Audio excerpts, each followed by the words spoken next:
You know it's this. Take a perk and a talk of that shit. Money swallowed like sis. Did it perfect in the kid. Got a billion who sang on my head. Look up better put on the road I just spent. I know we got $1 million. The devil that shit ain't not cheap again. Hello and welcome back, fellow anime lovers, to MangaMuse. I am delighted to have you join us once again in the world of fanfiction and fantasy. This is the 7th part of What If Deku Enters Gravity Falls. Special note, this fanfic is written in a masterpiece of jkawsome on FANFICTIONnet. Do check and support the author too. Now smash the like, share and subscribe button for more. Also press the bell icon so that you never miss such great parts. Thanks for the introduction. Now let's dive into the world. A mission. Yeah, Shadow admitted, packing a bag. With some of the stuff that happened yesterday, Ford asked if I wanted to come along with him. I said yes. Do you want to talk about it? Izuku asked. Shadow considered this. I do. But when I get back, I just need a bit of time. And I think this will help. His panic yesterday had cost them something they could have used for safety against Cypher. At the very least, he had a duty to help stop another mess from occurring. If you're sure, Ochako said. You know we've got your back, Shadow. When you're ready to talk about it. Shadow found himself giving her a smile. Yeah, and I will soon. Besides, you said you've got your own plans for today. Well, Izuku does. Izuku shrugged. I heard something about a face stealer from Sue's.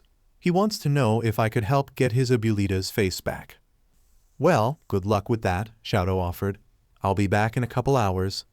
He put one of their shrink grow lights in his bag and headed outside to meet Ford.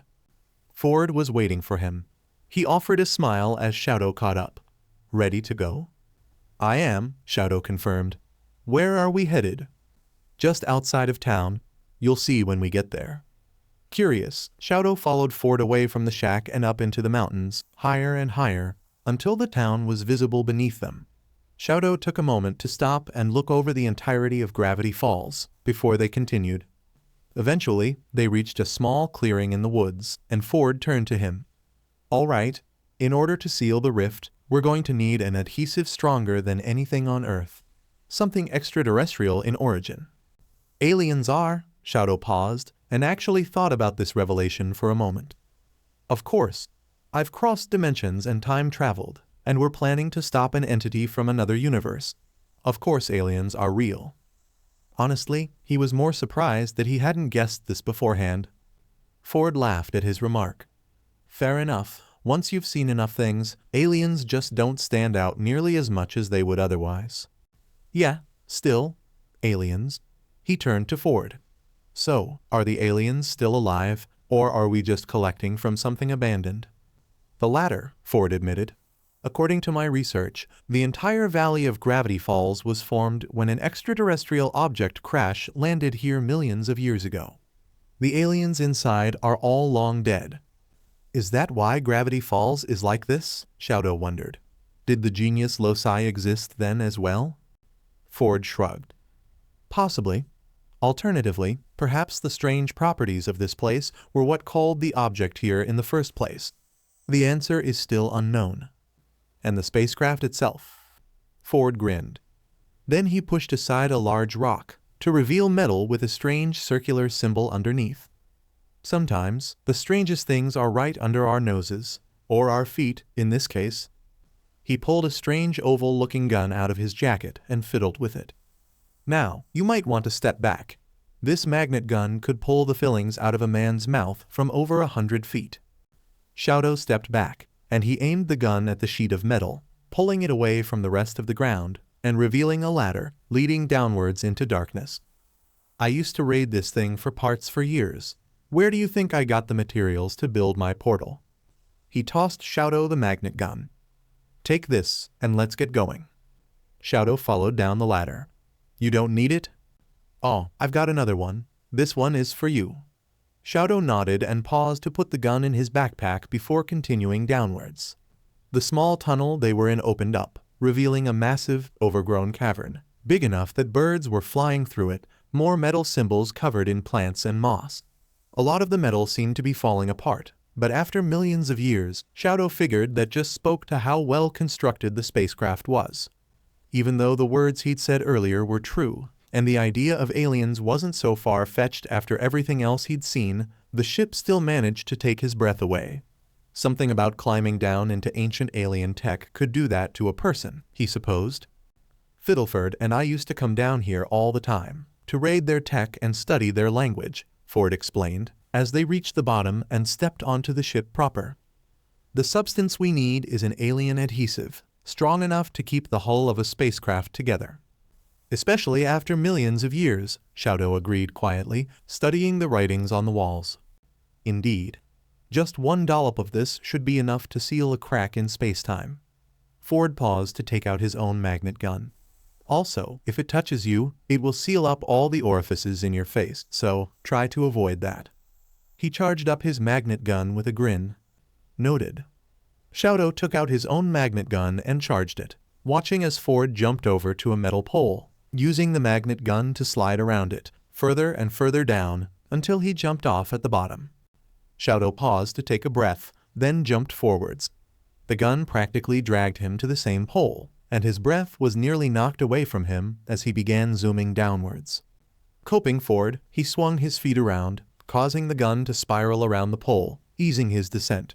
When he got to the bottom, he turned off the gun and landed right next to Ford, who was lighting up some sort of flare. Nice work, Ford praised. You're a natural at this. Shadow gave him a nod, curiously noting the warmth in his chest at the praise, and they continued forwards until they reached a solid door, which had the symbol of a circle in a triangle. Shadow's breath caught, and he forced down the uneasiness. Not all triangles with circles in them mean cipher. It's fine. His heart still pounded away against his will. This place is their storage facility, Ford explained. It would have been heavily guarded, but now everything's defunct. He gestured to some of the control panels. Go ahead, flip any switch. They've all been busted for millions of years. Shadow looked at the different buttons and switches curiously. Thanks, but I don't really feel like taking chances. Ford shrugged, accepting that. Suit yourself. The glue should be around here somewhere, so keep your eyes peeled. What does it look like, exactly? Shadow asked, scanning the hallway they were walking through for anything unusual. Purple and glowing. You can't miss it. They reached the end of the hallway, where a mess of strange hexagonal metal tiles with various symbols rested. Most of the adhesive I've found has been on these strange tiles. It's best to start looking here. Shadow nodded in agreement. While Ford started sorting through the tiles on the counters, Shadow rummaged through the ones on the ground, careful to not touch anything that might glue his orifices together. Finally, he turned over a tile that had something purple and glowing on the back. Shadow stood and held it out to Ford. Is this what we're looking for? Ford beamed. That's it exactly, and more than enough to close the rift as well. Let's get... There was a loud groaning sound, like metal scraping against itself, and Shadow froze. Ford whipped out his magnet gun. You said everything down here is dead, right? Shadow whispered, charging his own gun. Yes, and it is. We must have somehow reactivated the security system, Ford hissed back. Out of the darkness, two strange, massive orbs floated into view, glowing triangles at their centers. Triangles are fine. They don't automatically mean cipher. Shadow pointed his gun at them, trying to convince himself. Listen to me very carefully, Ford said curtly. I've studied these. They're security droids, and they detect adrenaline. If you can control your fear, they won't see you. Right. Controlling his fear. That was easy. He'd done it a million times before, at home. Even if this wasn't home, and he'd seemingly got worse at it, considering his breakdown yesterday. Which didn't lend itself too well to right now. But it was fine. He wouldn't have another panic attack. It was going to be fine. He was fine. Get down, Ford tackled him, knocking him out of the way just as one of the droids fired. Ford fired back, the magnet gun shutting down the droid. But the droid had aimed well, knocking the gun out of his hands. The other droid opened its sphere, and large wires shot out, entangling Ford and pulling him inside. Shadow got to his feet and ran towards him, but Ford was already being enclosed inside the sphere. Useless. You're so useless. Shadow. Ford slid the rift across the floor, and Shadow grabbed it, hastily putting it in his backpack. You need to. The sphere closed before Ford could finish his sentence, and the droid started floating away.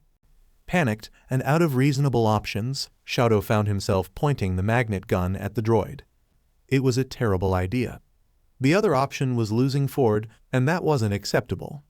He fired the gun, and once again felt his breath being taken away as he zoomed forwards until the gun stuck to the edge of the droid. The droid embedded itself into something sleek, metallic, and shiny, and Shadow felt himself being moved onto this new, more magnetic object. Around them, the room glowed, flashing with alien symbols, before the tiny ship launched itself out of its port and through an opening panel in the roof. Upwards and upwards they went, until the ship exploded out of the spacecraft and into the open air of Gravityfalls. It spun erratically, zooming around trees and doing flips in the air, making Shadow incredibly dizzy. Then it charged straight through a narrow hole in the cliff and through a waterfall, soaking him to the bone. There was a loud thump. Shadow looked down to see that Ford had been knocked unconscious. At this point, they were going to crash into something that would kill them both. Shadow gripped the gun tightly and switched it to pulse mode.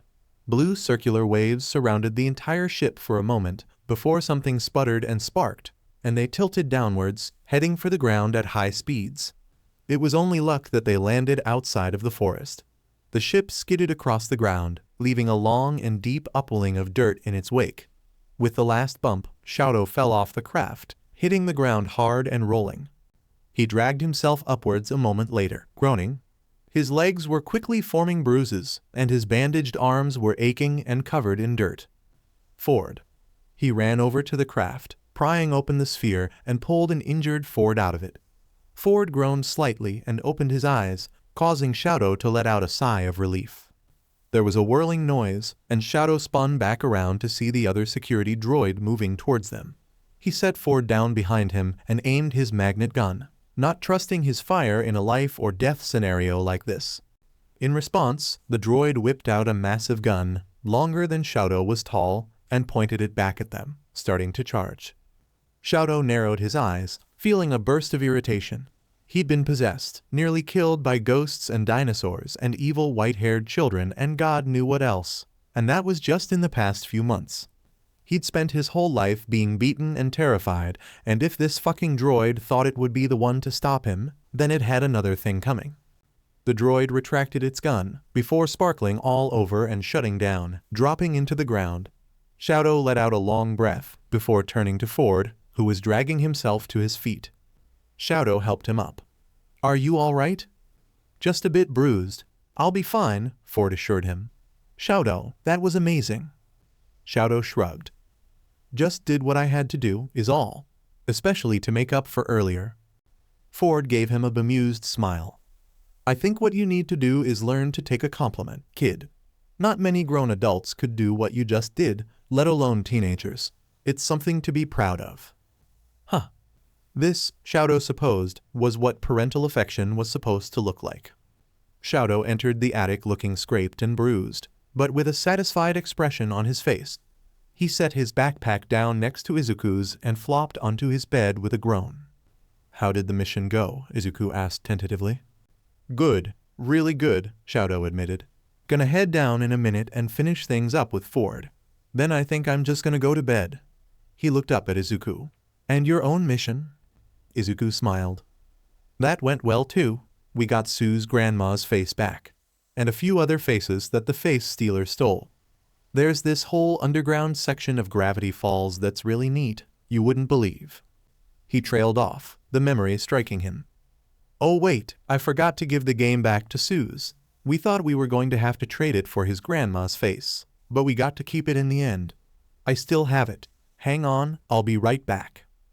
Shadow gave him a tired wave as he grabbed his backpack and headed out of the attic, passing Mina and Ochako on his way down. He headed out of the house and through the woods, towards the town. A strange jingle in his backpack made him pause. "Hang on, what's?" Opening it, he let out a small groan at the strange objects inside. Apparently, he'd grabbed Shadow's pack instead of his own.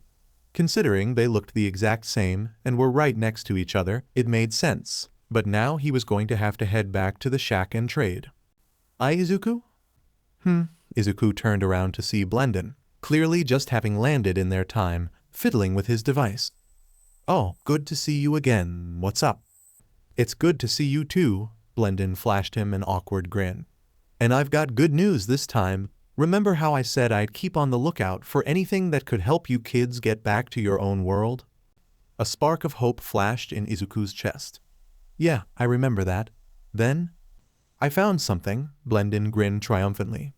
It took a while, but there's this hang on. Let me just pull up an image. He fiddled with his watch, and a familiar-looking image of a snow globe with what almost looked to be a galaxy inside appeared. Apparently, it's called a world rift, and if handled correctly, it can open a safe gate to whatever dimension you attune it to. That's incredible. There was a pause as Izuku realized just why it looked familiar. Hang on, I think I have that right here. He pulled the snow globe out of Shadow's backpack, and sure enough, it was the same thing.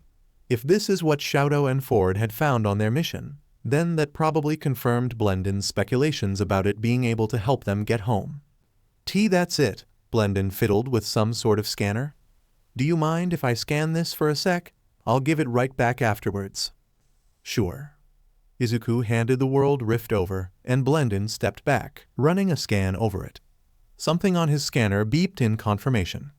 Then Blendin grinned, wide and unnatural, and Izuku's heart froze.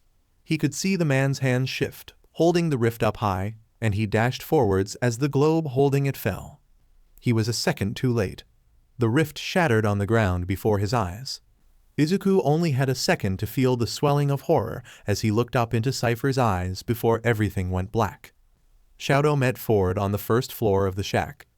Izuku grabbed my backpack, thinking it was his. He's got the rift. Ford blinked, then nodded. Let's go find him then. The two headed out of the shack, and something immediately felt wrong.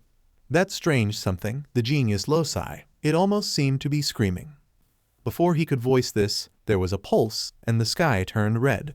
High above them, a strange X opened up, revealing yellows and oranges and greens and other strange colors. A terrifyingly familiar laugh echoed throughout the valley. Hey, kids, the sky's gone weird. Mina looked up from their card game and exchanged a glance with Ochako. They both headed over to Stan, who was frowning at the window. She looked outside, and her breath caught in her throat. What is that? Whatever it is, it's creepy as hell. Stan made his way towards the door. Wait, don't, Ochako called out. We don't know what's going on yet. But it was too late, as Stan was already gone. She shared a wide-eyed glance with Mina. Do you think this has to do with whatever Shadow and Ford were doing? They both ran out of the house pretty quick. So did Izuku, Mina agreed, frowning. What do you think happened? There was a familiar, terrible laughter. Outside, Stan screamed. Mina ran to the door to see Stan retreating from the form of a rapidly growing Gompers. Next to the goat, the periscope came to life, shrieking and heading to attack Stan before something stopped it. The dome around the shack that they'd made with the unicorn hair flared to life, protecting them from whatever Cypher had done. Stan scrambled inside the shack and shut the door behind him. What the hell is all that? Cypher, Ochako said softly. Somehow, he made it into the real world. I don't know how, she turned to Mina, who shook her head. Me neither. Stan started moving around the house, closing the blinds on the windows. The two girls rushed to help. Right. And who is this Cypher guy, exactly? He's some sort of, Mina paused, trying to describe him. A weird entity thing from a different dimension than this one, or even ours. He's yellow and triangle-shaped, and he can invade dreams, possess people, and apparently wanted to get into the real world so he could cause havoc. He was the one who possessed Shadow a few weeks after we first arrived here, Ochako added, and Stan's eyes widened with understanding. You mean when the kid suddenly experimented with my silverware in his arms? Ochako winced but nodded. Yeesh. Real bad guy, then, and now he's made a hole in the sky and is growing goats. Basically.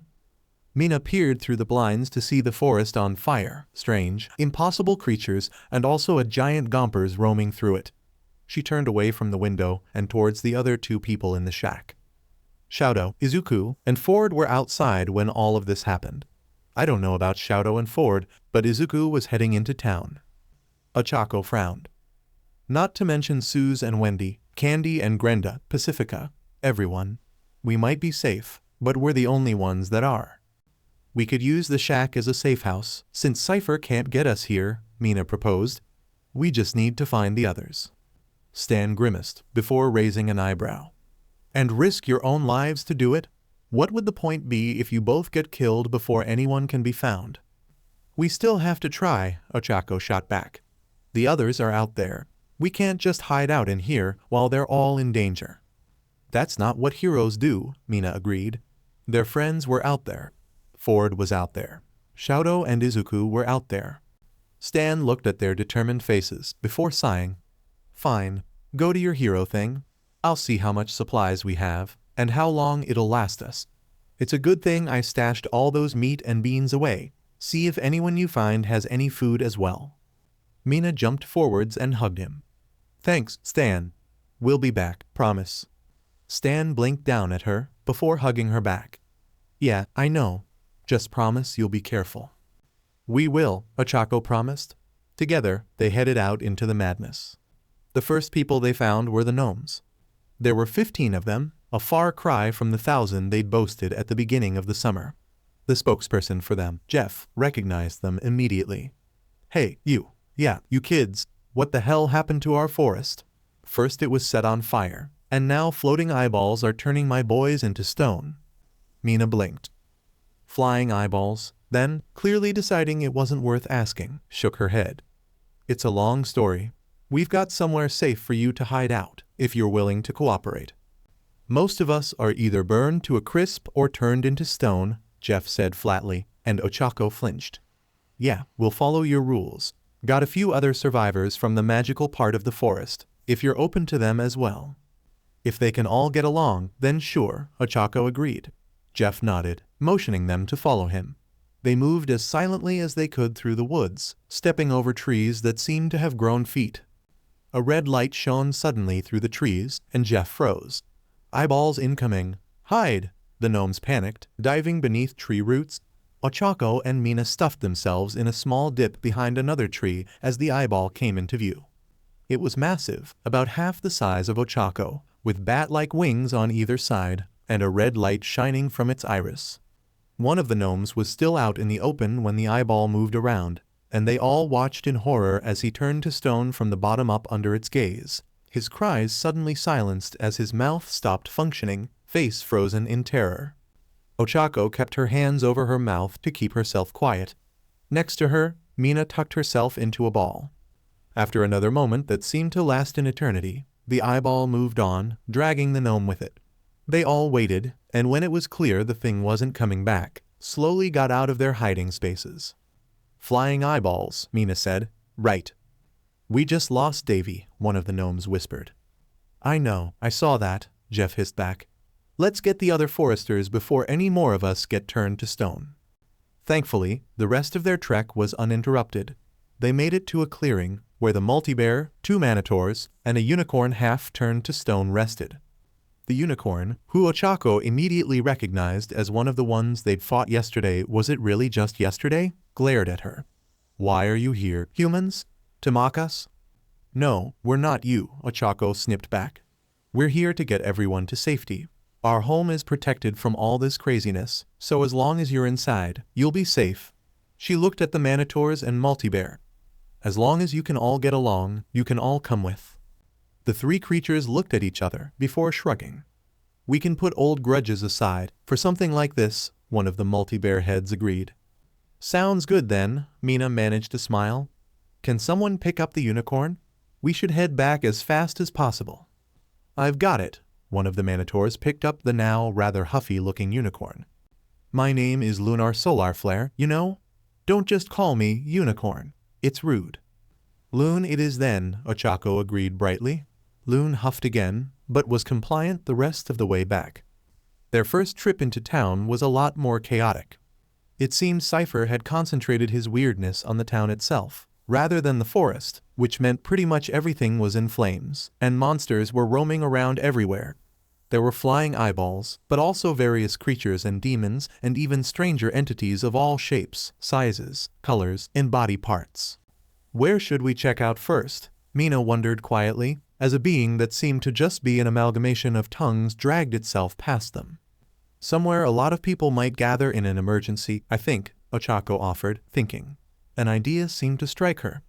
Lazy Susan's diner. It's got lots of food, and plenty of people go there, especially around the time the whole apocalypse thing hit. Worth a shot. It wasn't too far from them anyways, so they made their way over. When they finally got there, the first thing Mina noticed were the 2 flying eyeballs circling the diner. Its curtains were drawn tightly, which meant there were probably people in there, but they'd need to get past the eyeballs to get them. Mina looked around, eyes catching on a large lamppost which had fallen down, or maybe bitten down was the right word, considering the jagged edges on one side. She tapped Ochako on the shoulder to alert her, then picked up the lamppost. "Hey, over here." The closest eye to them turned towards the noise, and Mina dashed out from their hiding place, throwing the lamppost like a javelin.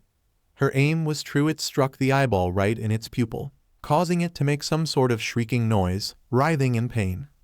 Ochako reached out with her amulet, forcing the eyeball to turn, then sending it flying right for the other eyeball. The other end lodged itself in the other eyeball, and the 2 fell down together, thrashing around on the ground for a bit before going still. After checking to make sure there were no more eyeballs around, the 2 of them dashed towards the diner. Ochako tried the door, but it was predictably locked. "Let us in," Mina called out. "We took care of the eyeballs. We can get everyone to a safer place." There was a moment before the door opened slightly. Lazy Susan stared back at them with her good eye, before quickly ushering them inside. She peered behind them after they entered, and gasped when she saw the downed eyeballs. "I suppose they don't call you kids local heroes for nothing," she murmured, locking the door again behind them. "We've had weird creatures trying to break down the door 3 times since we managed to find shelter here. Any more, and we would have been done for." It wasn't just Lazy Susan inside the diner. There was also Tad Strange, one of Wendy's little brothers, and a few other faces Mina had never seen before. Wendy's brother noticed them immediately and ran over. "You 2 work with Wendy, right? The others and Dad got captured, but I haven't seen her anywhere." Mina and Ochako exchanged glances before Mina shook her head. "Sorry, we haven't found her yet. She wasn't at the mystery shack when everything went down. But we've been going around looking for survivors, so we're keeping an eye out. She's strong. I know she's still out there." The kids sunk at the news, but nodded, slightly reassured. Mina turned back to Lazy Susan. "What happened in town? How did things get like this?" Lazy Susan frowned. "All I remember is the sky opening up, and this huge triangle thing coming down to declare himself our new ruler. Then he started rearranging people's faces, creating madness bubbles, calling everything Weirdmageddon, and sending monsters after all of us," she shuddered. "We managed to escape here, but we won't hold out for much longer." Ochako nodded, then looked up to address the crowd of survivors. "We took down the flying eyeballs out there, but more might arrive soon. The mystery shack is magically protected from all of this. We should head there as soon as possible. If you can, grab whatever rations are still in the diner. We need to make sure we can feed everyone we rescue." There were a lot of terrified looks towards the outside of the diner, but most of the crowd seemed to steel themselves, nodding along. Lazy Susan stepped forwards. "All right, everybody, grab as much food as you can. We're getting out of here while we still have the chance. Oh, and some of you grab the toilet paper in the bathrooms. We'll need that too." With that, everyone finally seemed to realize that they had to move, and everyone started getting up, moving around and getting supplies. "How can we help?" Mina asked. Lazy Susan smiled at them. "You're such sweet girls. You can help by making sure we all get to the shack safely. Let us handle the rest." As soon as Ochako entered the shack, it was clear they weren't the only group who'd found refuge here. The boy band of clones were all nursing their injuries, as was the man who'd married a woodpecker, the bird now stuck to his stone shoulder, several young kids, including the one who'd been eaten by the Summerween trickster, and Sheriff Blubbs, who was sobbing loudly in a corner. Once everyone was inside, Stan slammed the door behind them.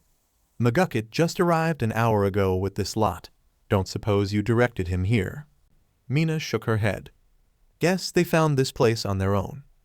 "Heya, fellers." They turned to see McGucket climbing down the stairs, grinning at them. "Good to see you safe. Don't suppose the boys are with ya?" Not yet, Ochako admitted heavily.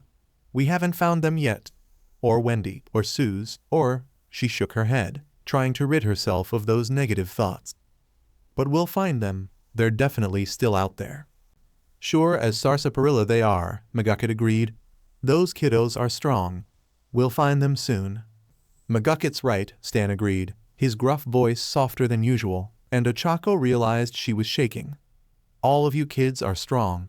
No way they'd let these dumb monsters beat them. Ochako tried for a smile and a nod. Next to her, Mina gave a half-hearted grin, worry clearly shining through her eyes. Yeah, we know. Stan nodded, squeezing their shoulders gently, before turning to lazy Susan. Okay, let's get those with the rest of the rations. They are okay, right? Mina whispered softly, as Ochako curled up next to her. Neither girl wanted to be apart from each other for too long at the moment, especially with the boys still missing, their empty beds sticking out like an open wound. They are, Ochako agreed. They'll survive until we can find them. We just have to believe in them. What neither one wanted to think about was why they hadn't come back to the shack yet, if they were still out there. But there had to be a good reason. They had to be fine. They had to be... The two of them decided to venture even further into town the next day. With no sign of the boys, Suze, Wendy, or Ford, Ochako knew that both of them were feeling a little desperate. They didn't run into any of those people. They did run into other familiar faces, however. Mina, Ochako. Candy? Grenda? Pacifica? There was a pause before all five of them were hugging each other tightly. You're all okay. They were both staying at my house when everything went down, Grenda admitted. Pacifica's parents were being terrible again, and I've got that trip to visit my boyfriend in Austria soon, and Candy was going to be sent off to music camp. So we figured another sleepover was in order. Then the world went sideways. She paused a little. My parents were out. I don't know where they are. Mine were captured, Pacifica whispered hollowly. She was wearing Grenda's sweater, which was a bit big on her, and as she spoke, she clenched her hands tightly inside her sleeves. I saw it on one of the working TVs. Sandra Jimenez is still reporting, and she filmed them getting turned to stone. They've done so much to me and to everyone, and I hate them most of the time, but I never wanted. It's okay, we know. Mina squeezed her hand tightly. Candy gave her other arm a hug. The shack is safe from all of this, Ochako added. We've been finding survivors and leading them there. You three good to come with us? That got them three nods. Nowhere else to go, Candy pointed out. Ochako noticed that she hadn't mentioned her parents at all. They hadn't gone far when something shook the ground, a rumbling that set Ochako's teeth on edge. Her friends looked equally nervous. That was the stomp of one of the big monsters, Candy hissed. There was another stomp, then another. Then a scream. It was so loud, Ochako's eardrums nearly burst. It was so inhuman she could barely comprehend it.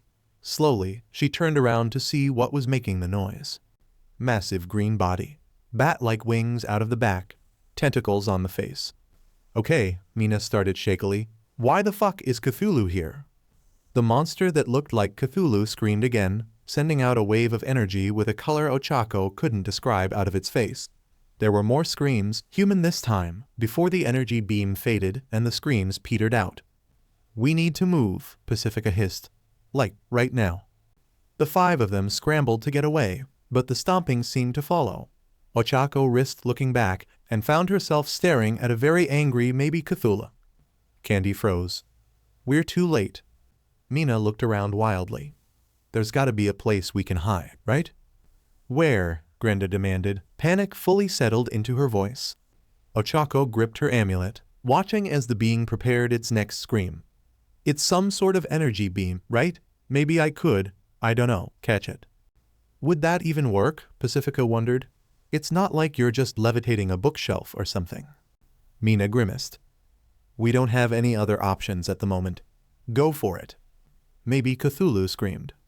Ochako concentrated on the beam of energy with all her might, and immediately felt an overwhelming force pushing back. The strain was like nothing she'd ever experienced before. It felt like her head was going to explode. I am not giving up. I won't die like this, without getting home, without seeing my parents again. I won't let my friends die here either. We're all going home, and this monster won't get in our way. There was a pause, the two forces at an impasse, the beam of energy hovering in the air. Ochako gripped the amulet tightly, and with all her remaining strength, shoved the beam back at the monster.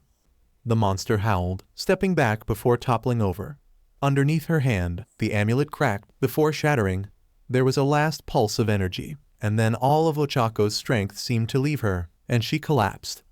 Mina caught her before she could hit the ground. You did it, Ochako, she paused, eyes wide.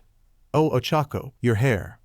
My hair? Hands shaking, Ochako felt for her hair, heart stuttering as she realized it was longer than it was a few seconds ago. Nervously, she held it up, gaping at snowy white strands. White, long big hair, like Gideon. It had been she'd read in the journal that the amulet could turn someone's hair white. That's what had happened to Gideon. But it hadn't happened to her, so she'd assumed it wasn't a problem once they removed the curse, and now. It's still pretty, Candy offered quietly.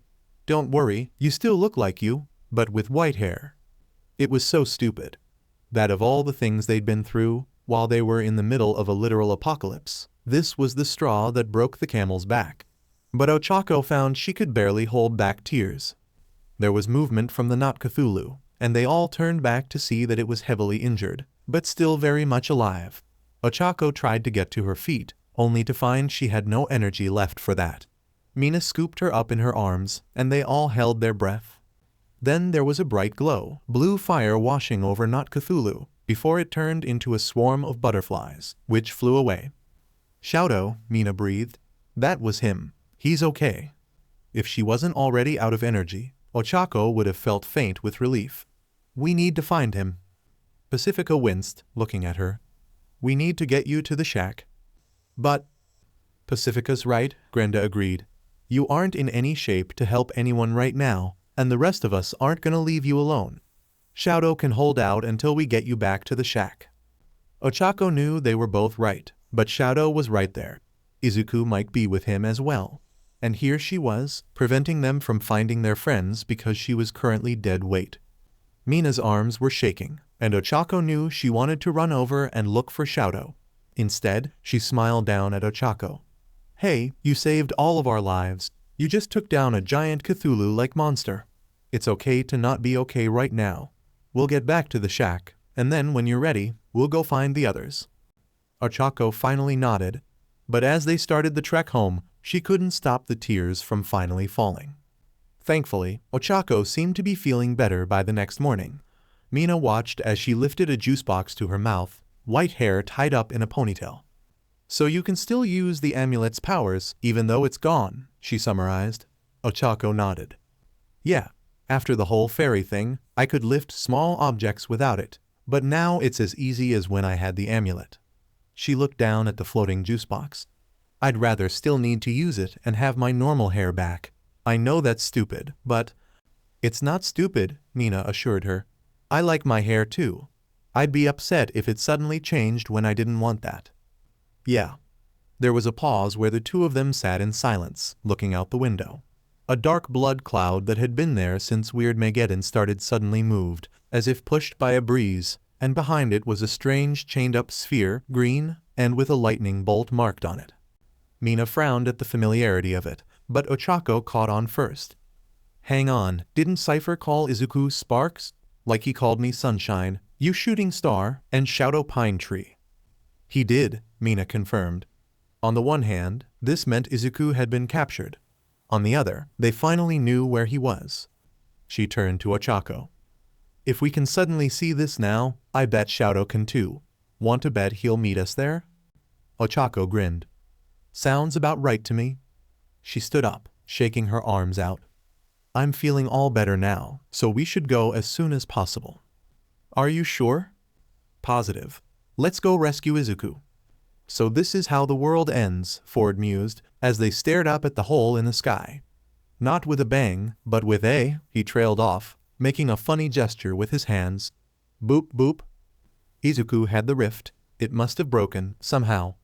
Shouto turned to Ford, visions of Izuku being right where Cypher had appeared running through his mind, what Cypher might do to him. We need to find him. He would never do this on purpose. Don't worry, I know, Ford assured him. Listen, we will find him. But right now, stopping Bill needs to be our top priority. Every second he's in our world, his powers grow stronger. If we can end this quickly, we should. Shadow knew that. He also knew that Mina, Ochako, and Stan were currently safe inside the protected shack. But damn it, he so badly needed to make sure everyone was okay. My fault. I messed up again, and Cypher got the rift. No, he couldn't think like that this time. When they stopped Cypher, Izuku would most likely blame himself for whatever happened, and it would be hard for Shadow to convince him it wasn't his fault if he believed the same. This was Cypher's fault, pure and simple. How do we stop Cypher? He asked. Ford nodded at his words. If we can blast him back through the rift he came out of, we might be able to stop him before his weirdness spreads across the entire globe. I have something that should do the trick, but we'll need to get up close and personal. It seems like Cypher's in town right now.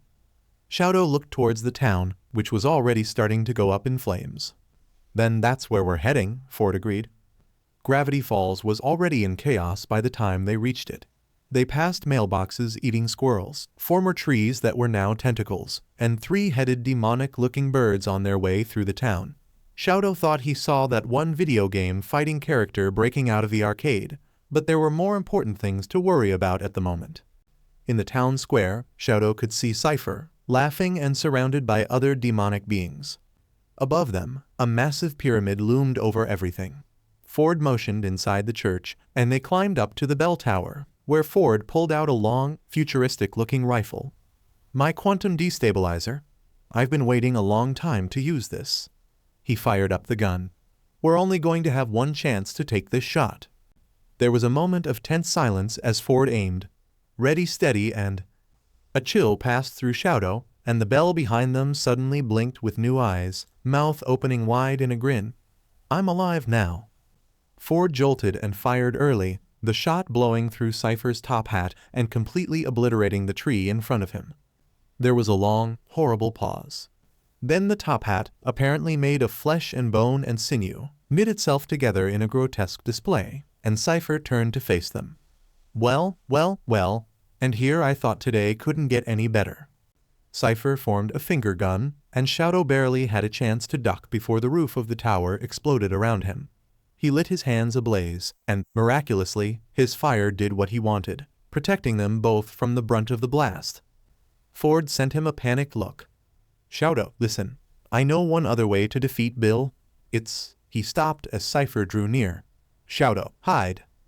As much as Shadow wanted to argue, now wasn't the time. He ran down the steps of the bell tower, watching through the window as Cypher lifted Ford into the air.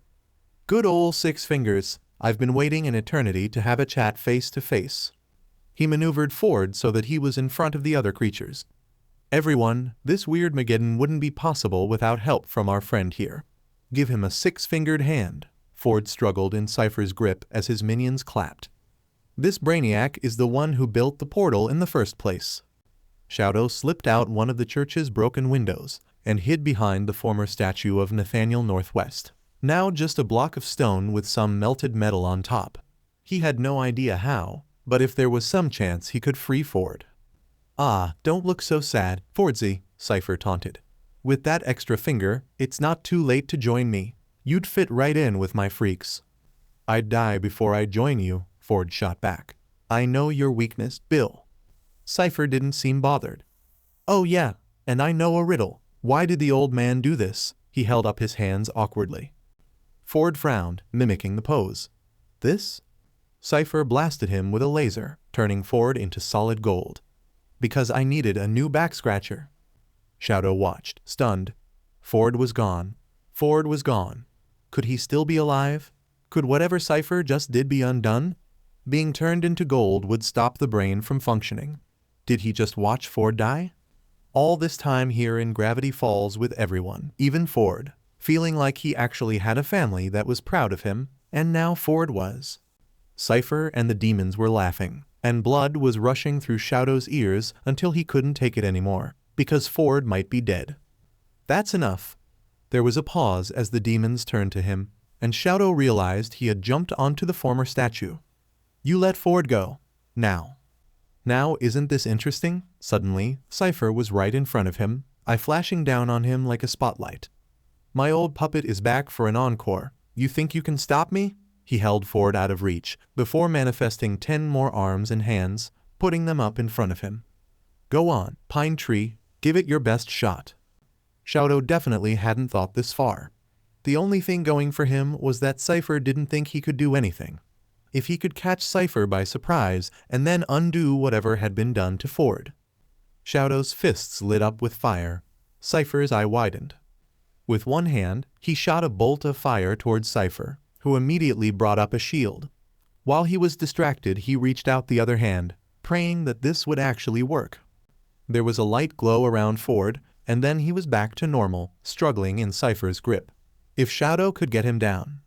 Cypher spun around suddenly, turning Ford gold again, before dispersing the fire. Shadow cursed and got ready to try again, when he was interrupted by the sound of Cypher's delighted laughter. Ahahaha. Wow, I really did rub off on you, huh, Pine Tree? That's brilliant. And you using my own power against me? How cute. Shadow found himself lifting off the ground and flying backwards, crashing into a tree. Unfortunately, I've had over 1 trillion years of practice, and you're just a beginner. There was only one way that this could end. Shadow staggered to his feet as Cypher snapped his fingers. The 3 journals came flying out of Ford's bag, and all of them burned to a crisp in front of his eyes. Word to the wise, kid. From one being of chaos to another, don't be a hero. He waved Ford around. This is what happens to heroes in my world. Desperate to try at least one more time, Shadow reached out again only for Cypher to deflect it immediately. The triangle didn't even turn to look at him as he addressed the others. Now, can anyone tell me why we came here? To get weird, the one with 8 balls for eyes responded. That's right, VIP party at the pyramid. Oh, and 8 ball teeth, you've earned a treat. Have the kid for a snack. Henchmaniacs, roll out. Shadow watched as the 2 creatures' eyes turned towards him, hunger in their gazes. He couldn't save Ford. He couldn't stop Cypher, not on his own. Now was the time to run. It was just when Shadow thought he'd lost the monsters when something snatched him from his hiding spot, and he found himself looking down into 8 Ball's eyes. You gave us a good chase, 8 Ball noted. 4 hours, not bad, for a fleshy human. He's got a spark of Bill, Teeth scoffed. Of course he'd be a little better than the rest. That's true. Oh well, down the hatch. Hey, split him first. We get to share him, remember? And make sure he's still alive when you do it. And like hell, Shadow was going to die here. These monsters were unnaturally strong, but they didn't seem to be as powerful as Cypher. Cypher could easily beat him in terms of power, but could these two? Well, it wasn't like he had anything to lose. And if Cypher could turn living beings to gold, theoretically, Shadow should be able to as well. His hands lit up, and 8 Ball screamed as his face slowly turned golden. He dropped Shadow, clawing at his mouth before falling over as the transformation reached his torso and legs.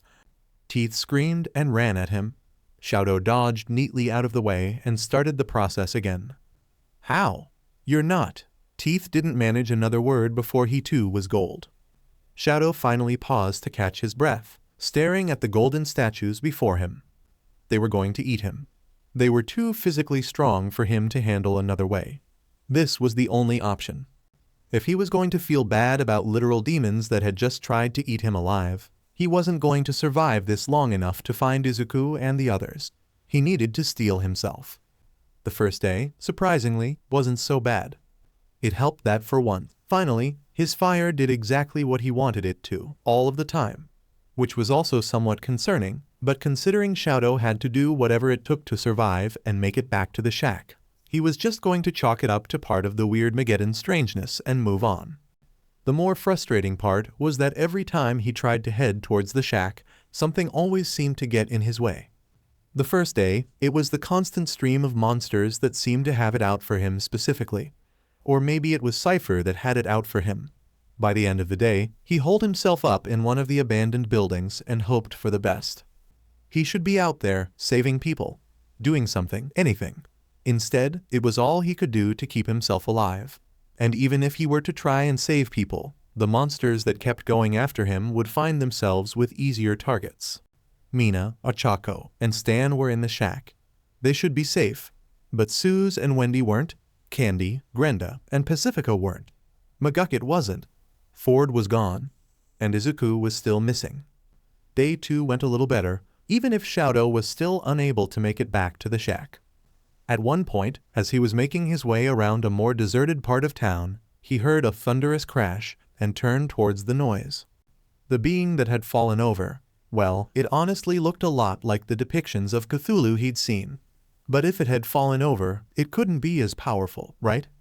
The monster rumbled, starting to get to its feet, and Shadow knew he couldn't let that happen. It was already severely injured, so maybe.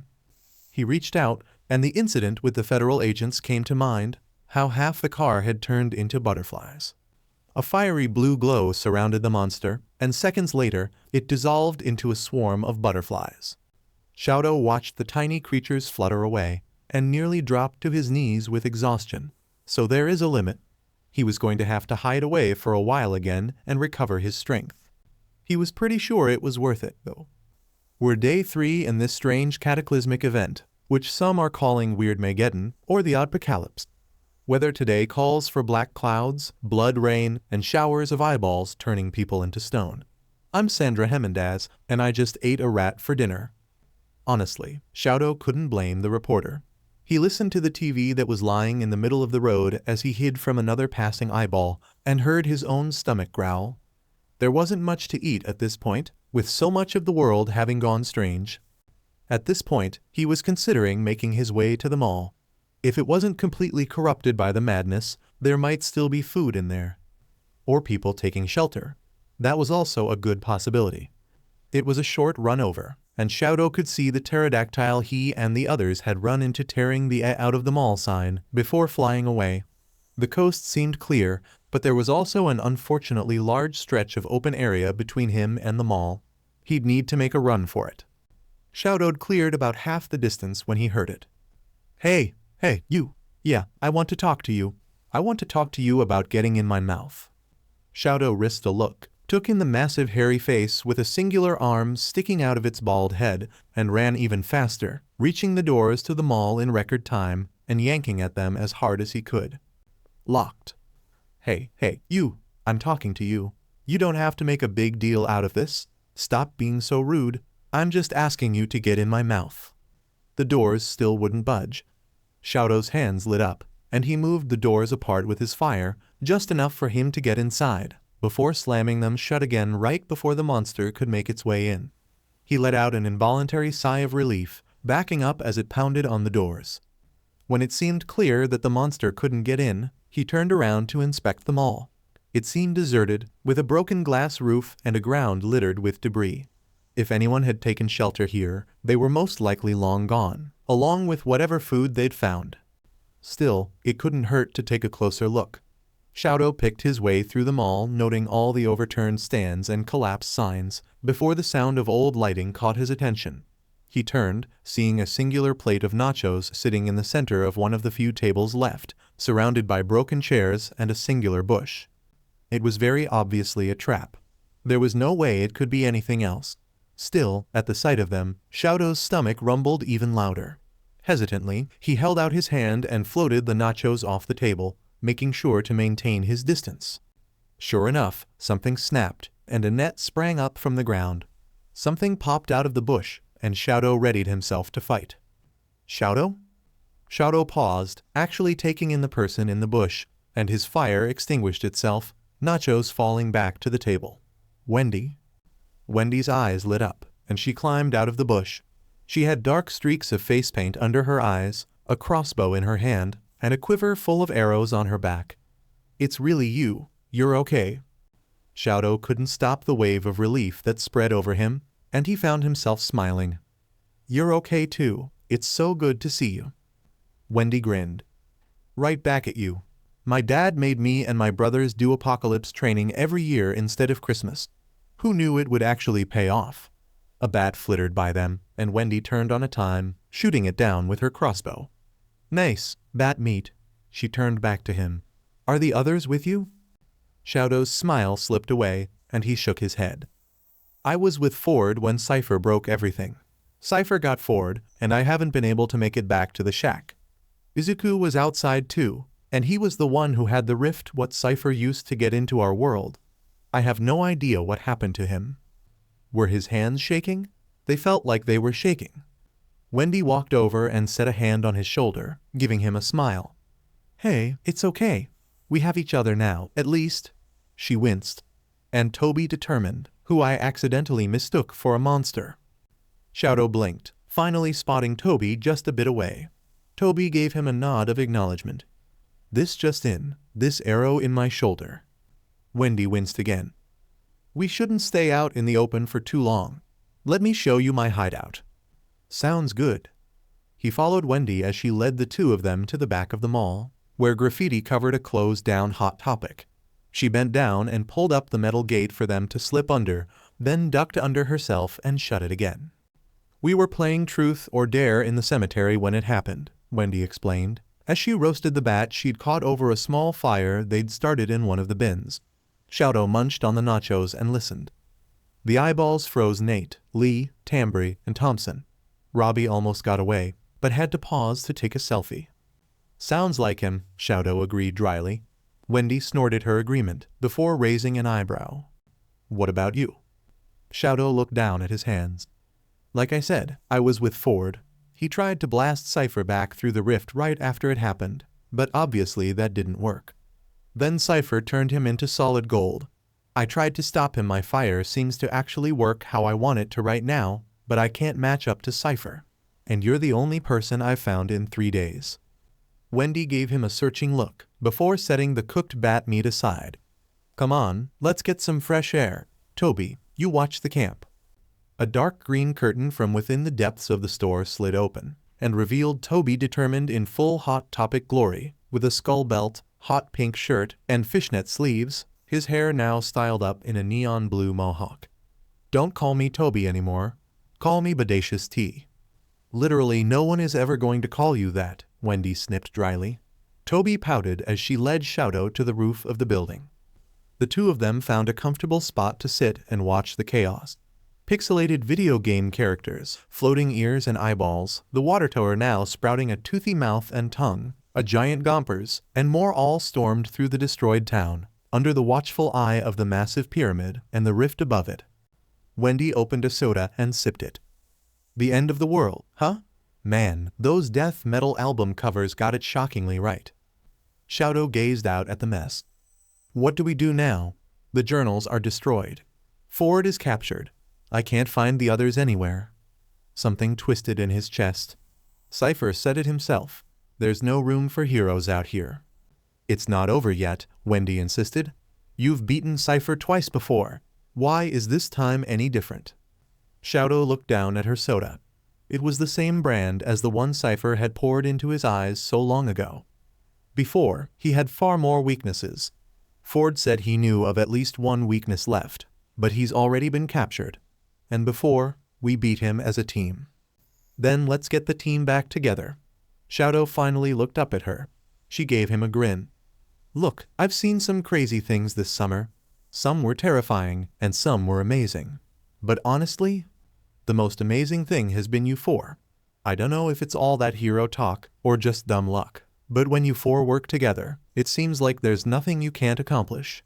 With everyone together, rescuing Ford will be a piece of cake. And that, well, they had been pretty amazing this summer, hadn't they? Even if more than a few of their activities weren't what someone would call heroic, plenty of others were. And they'd accomplished incredible things over the summer, especially considering they'd had 3 days of official hero training and couldn't use their quirks. All right, Shadow agreed. Let's find them and save the universe. That's the spirit. There was a strange noise, and both of them turned towards the sound. Some sort of blood-red cloud, which had been blocking part of the sky for as long as Weirdmageddon had been going on, finally moved, revealing a massive green sphere with a lightning bolt on it, surrounded with chains. That shade of green was instantly familiar. Cypher called Izuku Sparks when they met, Shadow remembered. And that's Izuku's green? Izuku was right there when Cypher emerged if there's anywhere Cypher would be holding him. It's there, Wendy agreed. She smirked. And I've got an idea of how to get over there. It felt more than a little weird, sneaking around Bud Gleeful's store for a car they could use. Then again, Shadow mused, considering all of his interactions with the man, they really couldn't be stealing from a better person. Besides, end of the world, cars were pretty much open for the taking at this point. Wendy seemed to agree. The abandoned automart, free cars, ripe for the hot wiring. We just found our ride to Izuku. They all jumped over the fence, even Toby, who was for some reason still tagging along with them, and entered the automart. I wonder if they have a tank. I've always wanted to drive a tank. I'm surprised this place is so abandoned, Shadow admitted, as they made their way past rows of broken cars. I'd have figured people would try and use these to get out of town if they could. Toby looked through the windows of one of the cars and beamed. Oh, an air freshener. Finally, I'll smell like a person. Steely, steely, he made to grab it, before a dart hit him in the forehead. Shadow winced, but Toby turned to face wherever the dart came from. Ha, it's going to take more than one dart too. A dozen more darts pierced his skin, and he fell over, unconscious. Oh shit, Toby, Wendy hissed. All around them, headlights suddenly turned on, as the people in the massive trucks that had previously seemed abandoned laughed. Well, well, looks like we got ourselves a pair of ground walkers, one of them, with messy hair and an eye patch, jeered. Hee hee, ground walkers, ain't got no wheels, another, completely decked out in spiked leather armor snickered. Listen, discount auto warriors, Wendy called out. We're just trying to head east. We've got no issue with you. Oh, but that's where you're wrong, one of them, using a megaphone to distort their voice, crowed. Hands where I can see them. Y'all fellers ain't going nowhere. Wendy squinted. Y'all? Fellers? Shadow frowned before immediately catching on and glaring. Gideon. It's Sheriff Gideon to you. Another light was turned on, showing Gideon, who was standing atop a massive man with massive scars, a massive beard, and spiked leather. Gideon himself was wearing a bejeweled light blue suit and huge cowboy hat. Under the authority of Bill Cipher, I place you two under arrest. More of the leather-clad warriors' former prisoners came forwards, pointing spears towards the two of them and shoving them forwards, leaving Toby behind. Shadow contemplated using his fire as they were herded right before Gideon, but decided not to. He'd been using it so much because it was finally working, but it hadn't worked against Cipher, and with Gideon working for Cipher, Shadow wasn't going to take a chance here. Look what the apocalypse dragged in, mocked Gideon, when they were right in front of him. Y'all are in a 12-piece bucket of deep-fried trouble now, Ghost Eyes, Spatoon. One of the prisoners held out a pot, and Gideon spit a piece of gum in it. Is it just me, or has he gotten folks' ear? Wendy muttered. My old pal Bill figured you might try and rescue Izuku, so he appointed me master of these wastelands, and keeper of the bubble. My best friend Izuku is safe inside, and I have the only key. He pulled out a golden key with a green lightning bolt on it. Secure and hanging around my, well, I wouldn't call it a neck, exactly, hanging around this little pocket of fat under my head. You have no right to keep him in there, Shadow growled, counting the number of prisoners around them in his head. There were a lot. How many could he and Wendy take on together? Gideon scoffed. Bill explained it to me nice and simple. We were always destined to be friends. Now that I have him in a cage, he'll realize it too. He'll realize he doesn't need anyone else, especially friends like you. I have an eternity to wait for him to figure it out, and he will. He snapped his fingers. Ghost Eyes, ready to escort these two to Bill's dungeon? The man Gideon was previously standing on got up and went over to them, picking Shadow and Wendy up, one in each hand. Wendy glared daggers at the boy. This isn't going to work, Gideon. Oh, Gideon smirked, filing his nails. And why's that? Because after I break Ghost Eye's arm and steal that key from your neck, I'm gonna wear your ass on my foot like a rhinestone slipper. All the other prisoners laughed at her proclamation. Shadow, who knew Wendy, readied himself. And what makes you think you can do all that? Gideon chuckled. Because I'm a fucking corduroy. With that, Wendy put her arms on top of Ghost Eye's big meaty one and used that weight to flip herself over, pulling the arm back with her and stretching it farther than human arms should be stretched back. Ghost Eye screamed in pain and let go of Shadow, who immediately dropped to his feet and tripped the man up, causing him to fall on his face. The two of them ran past the stunned prisoners and right up to Gideon. "Ghost Eyes, my hench angel," before Gideon could do anything. However, Wendy picked him up by the scruff of his neck, tearing the key off of him and holding him out in front of the other prisoners. Get back, or I will dropkick him, I swear." The prisoners, clearly caring about Gideon's well-being, stayed back as they ran to one of the nearest cars. Shadow smashed the window in, and Wendy stuck a hand inside, fiddling with the locks until the doors opened. "You'll never get away with this, you hear me?" Gideon squealed angrily. Wendy just rolled her eyes. "Guessed what? We already did." With that, she let him go right onto her foot, punting him into a group of prisoners, who all toppled over. "Shadow, get in!" Shadow dashed to the other side of the car and climbed into the passenger seat, slightly stunned. "Wendy," he said, "you're the coolest person I know." "I know, dude. Tell me about it later." She stepped on the gas, and the two of them were off, leaving the discount automart in the dust. It wasn't long before Shadow could hear the rumbling of many moving machines. He turned to see about a dozen cars, motorbikes, and trucks following them. "Think this car is fast enough to outrun them?" "It'll have to be," Wendy insisted. Her eyes widened. "Arm!" They swerved to avoid the awful face arm monster that had chased Shadow into the mall. Seconds later, he could hear a crunch, and suspected the thing had finally gotten its meal. They skimmed over the burning road and passed into an open field filled with bubbles of madness. "Any way around?" "No time, we're going through." She turned to him. "Can you move them?" "I can try." His hands lit up, and he concentrated, watching as the bubbles slowly moved out of their path. He wasn't fast enough to save them from the first one for a moment. Shadow felt a lot more cartoon-like, as though his dimensions had changed from one type of animation to another, which was extremely weird, but then it was over, and their path was clear. Once they passed the bubbles, he let them go, right into the path of their pursuers. "We've just got one more stretch to make."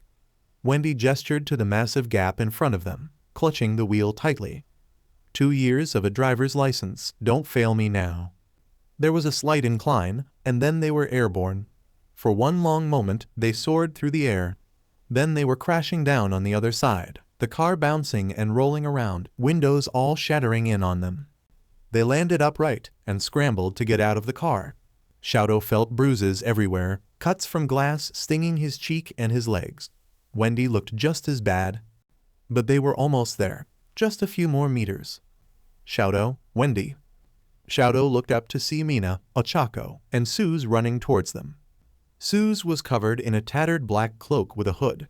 Both Mina and Ochako were wearing browns and reds that blended in with the destroyed scenery. They were all alive.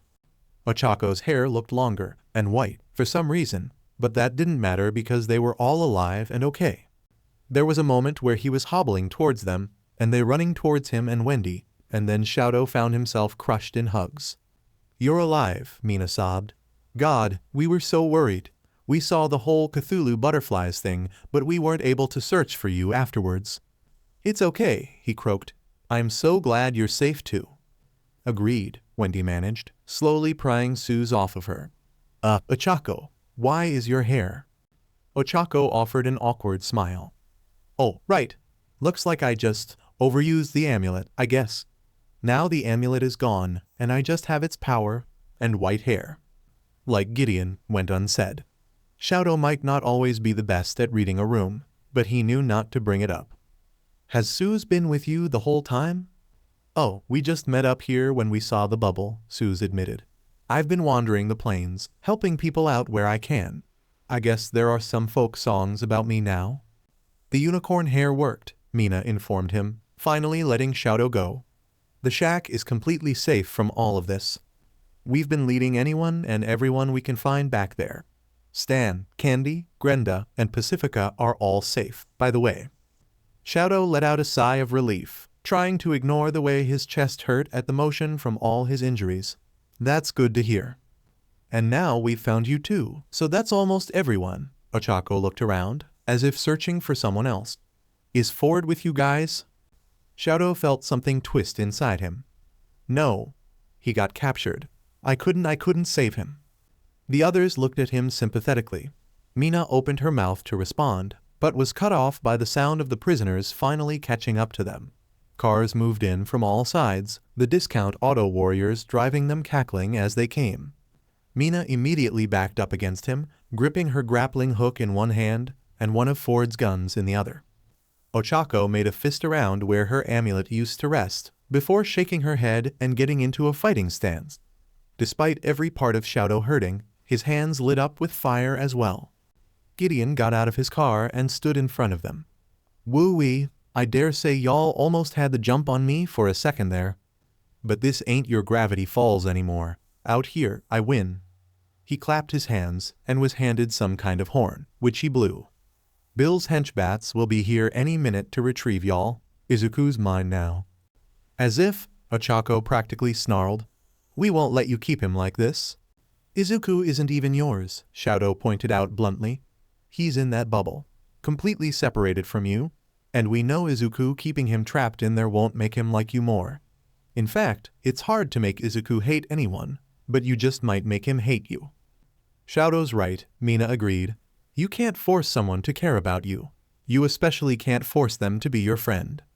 The best you can do is strive to be someone that they want to care about. Friendship is a two-way street. You both have to put effort into it, or it won't work. Not to mention, you have to be someone who people actually want to become friends with." "Oh, plenty of people want to be my friend," Gideon retorted. "These prisoners love me," said prisoners cheered their agreement. "But Izuku doesn't," Shadow fired back. "Because you're selfish. You hurt people he cares about, and you never regret what you've done." He paused. "But you don't have to be that way forever. Bill thinks there are no heroes in this world, but he's wrong. If we all work together and fight back, we can beat him." "Someone who stands up to a tyrant for the sake of others sounds a lot more like the kind of person Izuku would want to be friends with," Ochako said quietly. "Trust us, we know." Gideon paused, and, miraculously, actually seemed to be considering it. "Izuku was my first ever real friend," he said, and his voice shook, suddenly making him seem like the 13-year-old he was. "I didn't want to lose him so fast. I want to keep him safe from Bill. I want—" After everything Gideon had done, there wasn't much sympathy Shadow could muster up for him. Still, the pitying look Mina sent him seemed genuine. If this is for Izuku, ask yourself what Izuku would do, what he would want you to do. Gideon was still for a long moment. Then, "Will you tell him what I did?" "Of course," Mina promised. Gideon nodded to himself, then turned to the prisoners. "Guys, new plan. Bill's minions are gonna be on us in seconds, but I'm not gonna let that dumb triangle be the warden of me. Y'all ready for a good old-fashioned prison brawl?" "We're behind you for life, brother," Ghost Eyes promised. "Fighting children is boring. Fighting a chaos god sounds fun," one of the other prisoners agreed. "Let's do this," Gideon declared. "Warriors, roll out." He got back in his car, and the gang took off, cheering and blasting rock music all the way. There was a long pause as they watched them go. "I can't believe that actually worked," Wendy admitted. "Neither can I," Ochako agreed. "Wow, it was really that easy." "You didn't have to go through the car chase that we did," Shadow muttered. "I wouldn't call that easy." She laughed, somewhat incredulous. "Fair point." The five of them made their way towards the bubble, trekking up the side of the mountain until they reached the spot where the key could be inserted. "This is a prison bubble designed by Cypher," Shadow reminded the others. "We need to be prepared for anything." Suze raised a fist. "Whatever it is, we'll do it together. For Izuku." "For Izuku," Mina agreed. "Let's do this." "We're coming, Deku," Ochako promised. Wendy handed her the key, and she inserted it into the lock, turning it. All of the chains around the bubble fell away. Shadow, on impulse, grabbed her hand and squeezed it. Mina took her other hand. Wendy grabbed Shadow's free hand, and Suze grabbed Mina's. Together, the five of them walked into the bubble. Inside the bubble was an infinite space of white nothingness. As far as Mina could see, there was nothing there. "Izuku?" she called out, looking around for any sign of fluffy green hair. "What is this place anyway?" Wendy wondered. "It's not exactly what I expected, considering everything out there." "Can here hang?" Shadow blinked at the strange voice that echoed through the void. "That sounds familiar." "It does." It wasn't Izuku's voice, though. Nor was it the voice of anyone in Gravity Falls. Where had she heard it before? Just more "we've got you." There was a pause, and then a strange tug, and then Mina was flying through a ton of lights, which cascaded all around her in crazy patterns. She desperately reached out for her friends, and then she was sitting in the nurse's office of Yua, with Recovery Girl and All Might looking over her. Next to her, Shoto and Ochako, who somehow had brown hair again, were both sitting up, and Suze and Wendy seemed to be getting to their feet. All of them, Mina noted, were wearing the outfits they'd been in right before Weird Mageddon started. Her weapons were gone. Noticing they were awake, All Might broke into a smile. "Thank goodness. We were so worried when only young Midoriya woke up. It's good to see that the rest of you are finally awake." As well as the two newcomers. Recovery Girl made her way over to Suze and Wendy, clearly checking them over.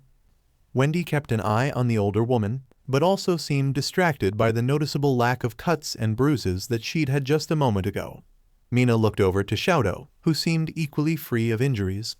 "We're so sorry about this, you too. It seems like you were caught up in the rift as well." Shoto narrowed his eyes. "The rift?" All Might nodded. "About 3 days ago, you all and young Midoriya were sent back here through some kind of rift. He woke up immediately, but the rest of you have been unconscious since then." A jolt of understanding went through Mina, and she immediately backed away. "Oh, that's Cypher's trap, isn't it? We think we're home." Wendy knocked Recovery Girl's hand away. "That's insidious as hell." Both the adults, who definitely weren't the real adults, looked confused. "What do you mean, Cypher's trap?" All Might asked. Then understanding seemed to come across his face. Young Midoriya did mention a cipher. He said that the strange being has been hurting you all summer. He also mentioned that Cypher invades dreams, which might explain it, Recovery Girl noted. "You've been in a coma for 3 days. He must have manipulated your dreams, made you believe you were still in that town." Ochako shook her head, looking down at the amulet on her neck, expression just as freaked out as Mina was feeling. No, this is definitely the dream. We need to find Izuku and get out of here." "You need to rest," Recovery Girl snapped back. "Might I remind you that you've been in a coma? You need time to recuperate. Not to mention you've missed almost 3 months of class, so Aizawa will be coming soon to get you all up to speed. But I'm sure young Midoriya will come visit you as soon as he can," All Might promised. "Whatever you saw in those nightmares, I can promise you that you're safe now. I'm so sorry that we took so long to find you, but you're finally home." "What about us, then?" Wendy snapped, gesturing to herself and Suze. "If you're insisting that this is all real, can't you just send us back to Gravity Falls?" Both adults winced. "The portal closed right after you came here," Recovery Girl said softly. "I'm sorry." "As soon as we can, we'll send you home," All Might promised. "Principal Nedzu is working on it right now. I'm sure he'll figure out a way. Until then, you're welcome to stay here at Yua." "Uh-huh." Neither she nor Suze looked convinced. Mina didn't blame them. All Might left shortly after, but Recovery Girl insisted on going through checkups with them. Mina kept waiting for something to happen, something that would prove they were still in Cypher's bubble, but everything seemed unnervingly normal. Then again, she'd only been at UA for 3 days. Who knew if this was actually normal or not? "Midoriya informed me that your quirks didn't work in that other world," Recovery Girl told them, as she finished checking up on Suze. "Don't worry, that seems to only be the case over there. Your quirks are working just fine now." She nodded at Ochako's amulet. "Although from what Midoriya tested, items from Gravity Falls don't work here." Ochako looked at her suspiciously before holding her amulet. Nothing happened. She let go and looked down at her hands, frowning at them, before putting all 5 fingers on a nearby clipboard. The clipboard floated into the air. This was all. This was all wrong, wasn't it? They'd dreamed of going home for months, of getting their quirks back, but this wasn't really it, was it? Mina released a small glob of acid, the kind she used to move on, not burn things, and watched as it hit the floor. Would her super strength not work here? All of this still felt so wrong. Shoto hadn't made any move to test his ice, or his normal fire. He just frowned at Recovery Girl, clear suspicion in his eyes, and said nothing. "This is crazy," Wendy said. the moment Recovery Girl left the room. "We know this isn't real. We know we're still in Gravity Falls. We need to find Izuku, and then find a way out of here." Ochako nodded, but she seemed conflicted. This is fate, right? We didn't dream up Weird Mageddon, right?" "We didn't," Shadow confirmed. He seemed to concentrate, and after a long moment, his hands lit up with blue fire. All around them, the lights dimmed to a dark red. Blood trickled down the walls in streams. The door opened, and a large man made of squirming maggots with glowing yellow lights where the eyes should be loomed over them. Then Shadow's fire went out. The lights flickered again, and Aizawa was standing in front of them, looking unimpressed. "You're all finally awake, then?" the thing pretending to be their teacher asked. "Good. Let's talk about the 3 months you've missed." Mina involuntarily flinched back as it drew closer. Suze was making a constipated face, and Ochako looked mildly sick. The thing stopped, taking in all of their expressions. "What's wrong?" "We don't care what we missed, or what you have to say," Shadow snapped. "Get out." It raised an eyebrow. "You're clearly still recovering from your comas. Still, you should remember to be more respectful. Spending all that time in America has clearly given you some issues you need to work through." This isn't Aizawa. To be fair, the only thing Mina concretely remembered about Aizawa was when he tricked their class and pretended he was going to expel the lowest-ranking student on their first day. Even with that, however, this seemed off. At least the fake All Might and Recovery Girl seemed a lot more like their real counterparts. Maybe it was because they saw this thing's true form, so it couldn't trick them as well? "Just leave," Ochako said. "Please." The thing hovered in the doorway, looking at all of them with piercing eyes. Was it just Mina's imagination, or could she see a yellow glow behind them? "For now, I'll be back later." That definitely sounded like a threat. The thing left, closing the door behind it, and they all let out a collective sigh. "Well, at least we know for sure that we're still in Cypher's bubble," Mina tried optimistically. "Now we just need to find Izuku and get out of here." "Why do you think Shadow's fire still works when nothing else does?" Ochako wondered. Shadow looked down at his hands. "It's probably interfering with Cypher's magic, since it's the exact same thing. It's not strong enough to entirely break the illusion, but it seems that at the very least, it can tear it down for a moment." "Maybe it also has to do with Izuku," Suze offered. "This bubble's made for him, after all. Maybe as long as he believes it's reality, then the illusion is held together." "That would make a lot of sense," Shadow agreed. "Then our best bet is to find Izuku and break the illusion for him." Mina nodded her own agreement, but before she could respond, the door slammed open once again, and Cypher's versions of their classmates poured in. "You're back." Before Mina knew it, Kirishima had an arm around her shoulder and was beaming down at her. "Man, we were so worried. 13 and Aizawa fought off the villains, but then we couldn't find you guys anywhere. And you missed the sports festival." "Not that it would have gone any different if you had been there," Bakugou bragged. "I still would have beaten all of you and gotten first place. Even you, Isahat." "Yeah," Mina agreed hollowly, ignoring their explosive classmate. "I guess we did miss that." It wasn't Kirishima. Mina knew that. Just as Ochako knew the Ida who was talking rapidly to her wasn't the real Ida, judging by her expression. But she hadn't seen him in so long. It hurt, was all. Screw Cypher for all of this. A few classmates were talking to an unimpressed Shadow, while more were asking questions to a cagey Wendy and nervous Suze. "All right, everyone, back it up. They're overwhelmed and need more rest," Recovery Girl demanded. With lots of grumbling, the class moved back and allowed the nurse to shoo them out of the room. She then turned back to them. "Sorry, dears, but you'll need to stay overnight for a while, just to make sure there weren't any unknown problems with how you got back here." "Is Izuku staying as well?" Ochako wondered. "Of course. He came through the same way. We need to keep an eye on all of you. For now, shouldn't be more than a few weeks. Now, get some rest, you lot. You clearly need it." "That's a good excuse for keeping all of us at the school," Wendy noted, once Recovery Girl was gone. "Especially if the bubble doesn't extend past it." "It also means that Izuku is here at the school, somewhere," Shadow said. "Once it gets darker out, we should sneak out and find him." The idea of sneaking around UA was still an incredibly weird thought.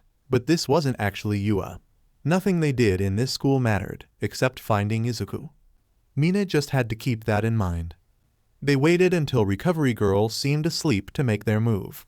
Once the 5 of them had slipped out of the nurse's office, Ochako locked the door behind them, and they started down the long hallways of Yua. "Where do you think he's staying?" she whispered to the others. Were there any places that would make sense for him to stay, other than the nurse's office?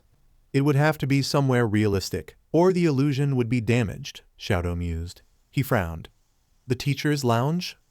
That's a good bet, Mina agreed. It might also be guarded, at least during the day, Wendy pointed out.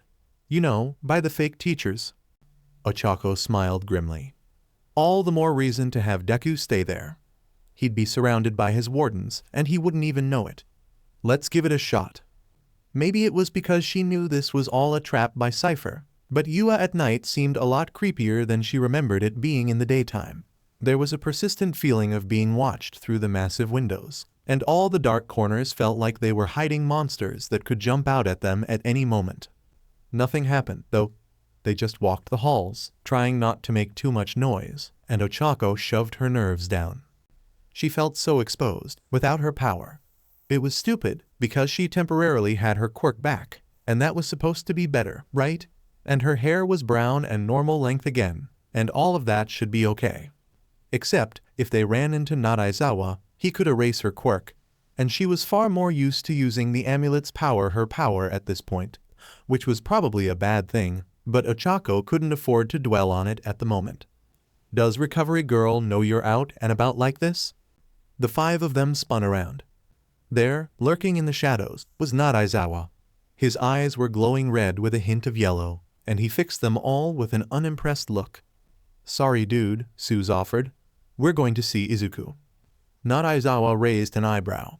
You can see him tomorrow. Surrounded by Cypher's creations made to look like their friends and teachers. Definitely not. We're going to see him now, Wendy emphasized, stepping forwards. Ochako readied herself. Aizawa may be able to erase her quirk, and she didn't have her power, but she could still fight if it came to that. Nadaizawa stared them down for a long moment, before sighing. Fine. You clearly won't relax until you've seen him. I'll take you to him. Ochako shared a panicked glance with her friends. This was not the plan, and having this thing around might actually make things worse. It's fine, we can find him on our own, Mina tried. I'm not letting my students wander the halls all by themselves. I'm taking you there. Suze and I aren't your students, Wendy pointed out harshly. Nadaizawa wasn't fazed. My students and their 2 friends, then, come on. At least it seemed like they had the right idea. The thing led them right to the teacher's lounge. Nadaizawa opened the door, and there was Izuku, sleeping on the couch, a blanket thrown over him. No one else seemed to be in the room. There? Happy now? Yes, Shadow said. Then he kneed Nadaizawa right in the groin. Despite being made of maggots, there was at least something human-like about Nadaizawa as he leaned over in pain. Ochako took the opportunity to place both hands on his chest and shove him upwards into the air. Before he could regain his bearings, they ran inside the lounge, Mina locking the door behind them. This won't keep him out for long, she said. Shadow nodded. We'll have to be quick, then. Wendy, Suze, you 2 guard the door. We'll talk to Izuku. On it. You got it, dude. Both Wendy and Suze moved to one side of the door, and the 3 of them approached their sleeping friend. Ochako shook him gently. Deku, wake up. Izuku opened bleary eyes, rubbing them and sitting up.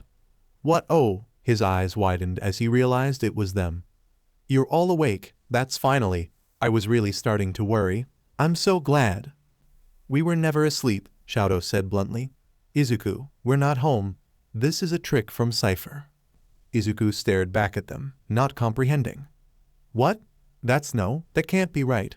I talked to Blendon. He used this rift thing to send us back home. Cypher had nothing to do with it.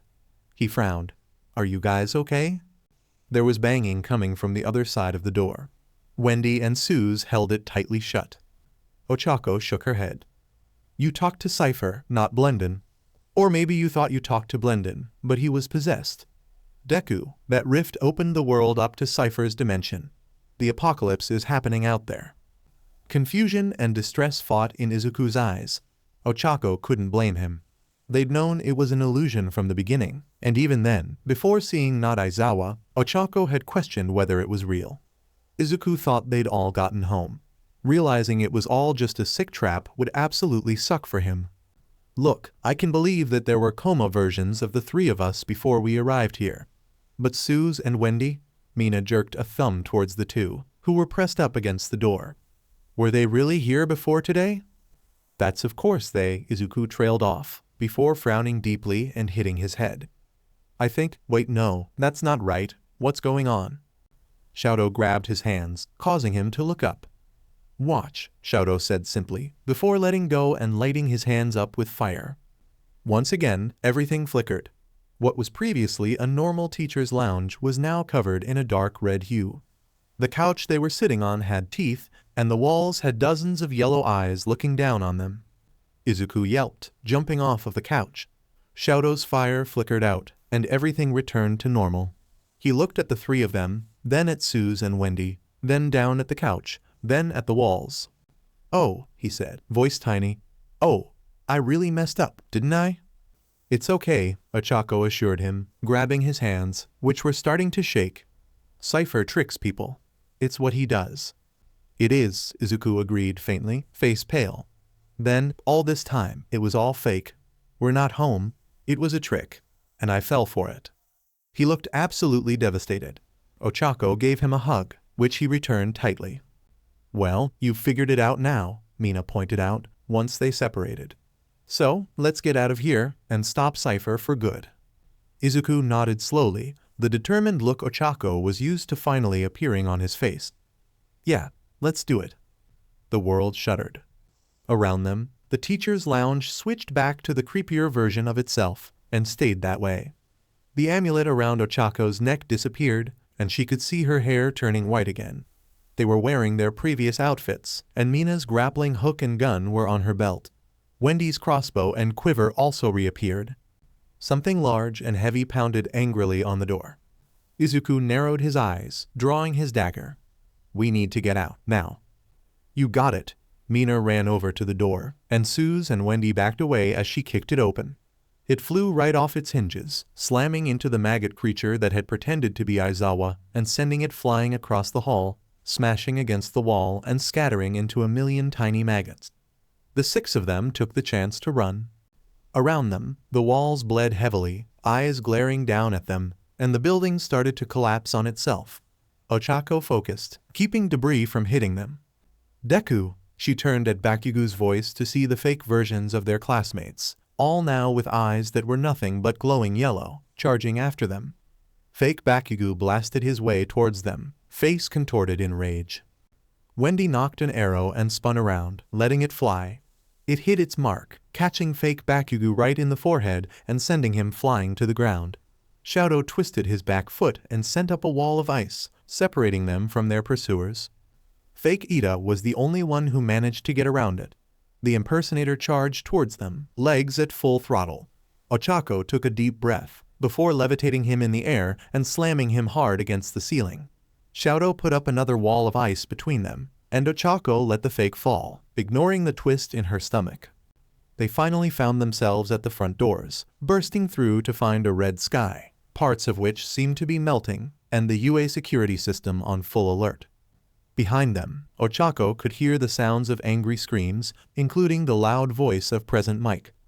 What do we do now? Mina asked, somewhat panicked. How do we get out? Maybe if we could get a ride over the security system, Shoto concentrated, hands lit up with fire, and a second later, Waddles appeared in front of them. Their pig stared at them for a moment, oinked, then switched into a bear and, right before their eyes, grew large enough for all of them to ride. I didn't know he could do that, Ochako managed, staring at their pet. Shoto, did you? Shoto shook his head, looking just as confused. I was just thinking of summoning something to get us out of here. I didn't know it would be Waddles. Or that he could do this. We can think about that later. Less talking, more escaping. Wendy climbed onto Waddles' back, and after a moment, the rest of them followed her. Mina grabbed a massive piece of debris, metal and sharp at the end, and followed them up. Just in case, she explained. Ochako nodded and patted Waddle's head, and the pig bear took off, pausing before the security system before leaping into the air and taking to the sky. They soared upwards, the edge of the bubble so close. "Oh no you don't, young Midoriya." An All Might with glowing eyes was suddenly there, blocking their path, fist aimed to smash them down. Izuku shut his eyes tightly, before opening them and staring down the fake version of his mentor. "You're not All Might," he said softly. "Sorry, but I need to stop you if I'm going to get back to him." He pulled his fist back, which lit up with a familiar glow.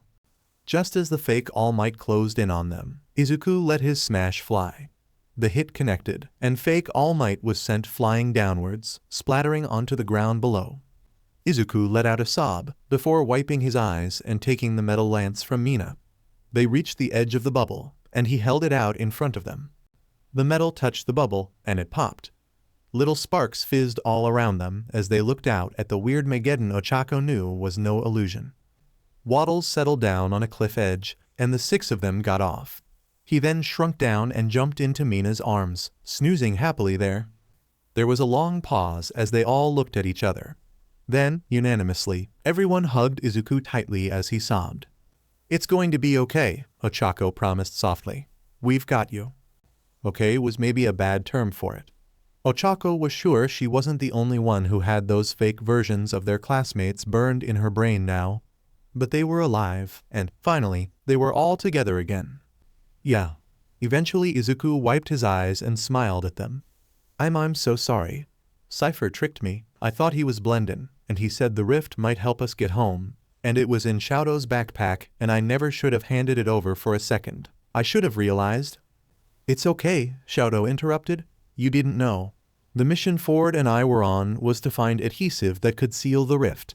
We were going to tell you right after it was finished, but at the time, you couldn't have known, so it's okay." Izuku looked out on the mess that was Weird Mageddon, taking in for the first time what the rest of them had gotten used to. "I did all this," he whispered. "It's all my fault." "It's not." Mina shot back. "It's not, and we'll say it until you believe it. It's Cypher's fault. It's always been Cypher's fault." "Ford said Cypher still has a weakness left," Shadow told them. "He was captured, but if we can rescue him, we can take down Cypher and save the universe. It isn't over yet." A weakness, huh? That was one of the best things Ochako had heard since this mess started. Hope blossomed in her chest. "Let's all get back to the shack," she said. "Everyone else is waiting for us there. Then we can plan our next steps in taking Cypher down." Izuku wiped away his last few tears and nodded, determined. "Right. Let's do it." The area around the shack seemed completely deserted, Izuku noted, as Ochako and Mina led the rest of them back home. Izuku wasn't sure if that was a good thing or a bad thing. He still couldn't believe that he'd fallen for Cypher's trick. Everyone else had been out here, fighting for their lives, and he'd been happily wandering the halls of UA, content in the thought that they'd finally gotten home. Now that he was outside the bubble, he could see how strange it all was.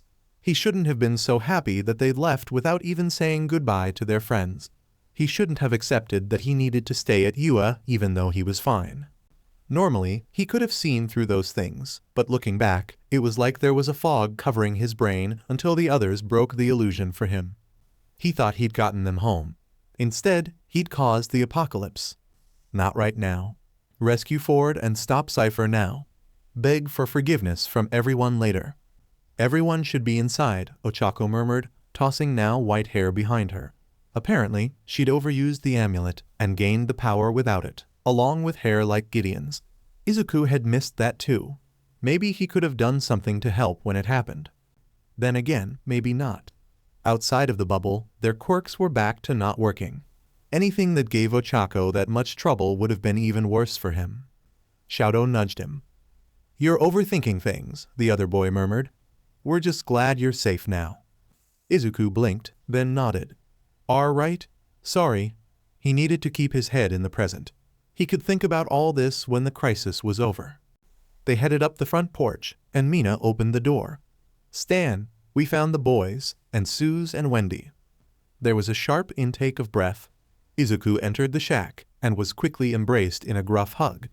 "Kids, you're all right." Despite everything, Izuku couldn't help but smile. It's great to see you too, Stan. Shoto didn't say anything, but hugged back just as firmly. Moments later, Mina and Ochako both joined the group hug, and Stan happily accommodated. There was a massive oomph from the collective group as Suze joined the hug. Mr. Pines, it's really you. Another oomph a second later, as Wendy also joined. We missed you, you old codger. Yeah, Stan huffed. Izuku could hear the smile in his voice. Missed you knuckleheads too. It's good to have you back. Shoto, Izuku. Everyone let go, and Izuku smiled as Grenda, Candy, and Pacifica ran up to them. Good to see you guys are safe. You too, Candy agreed, smiling. Although you missed Mina and Ochako being super badass, they were taking down monsters left and right, rescuing as many people as they could. It was awesome. Shoto nudged Ochako. Like real heroes. Ochako grinned awkwardly. We were just doing what we could, is all. Besides, Shoto did help take out that Cthulhu monster for good. And these guys were surviving on their own without the safety of the shack to come back to. That's pretty badass as well. Shoto certainly had been. Izuku wouldn't call anything he'd done these past couple days badass. But he still appreciated Ochako hyping him up alongside Shoto, Suze, and Wendy. Hey, is anybody going to feed me? They all looked up to see the wax head of Larry King resting in the vents. Larry King's disembodied wax head wants nom-noms. Shoto whipped back around to face the others. He's still there.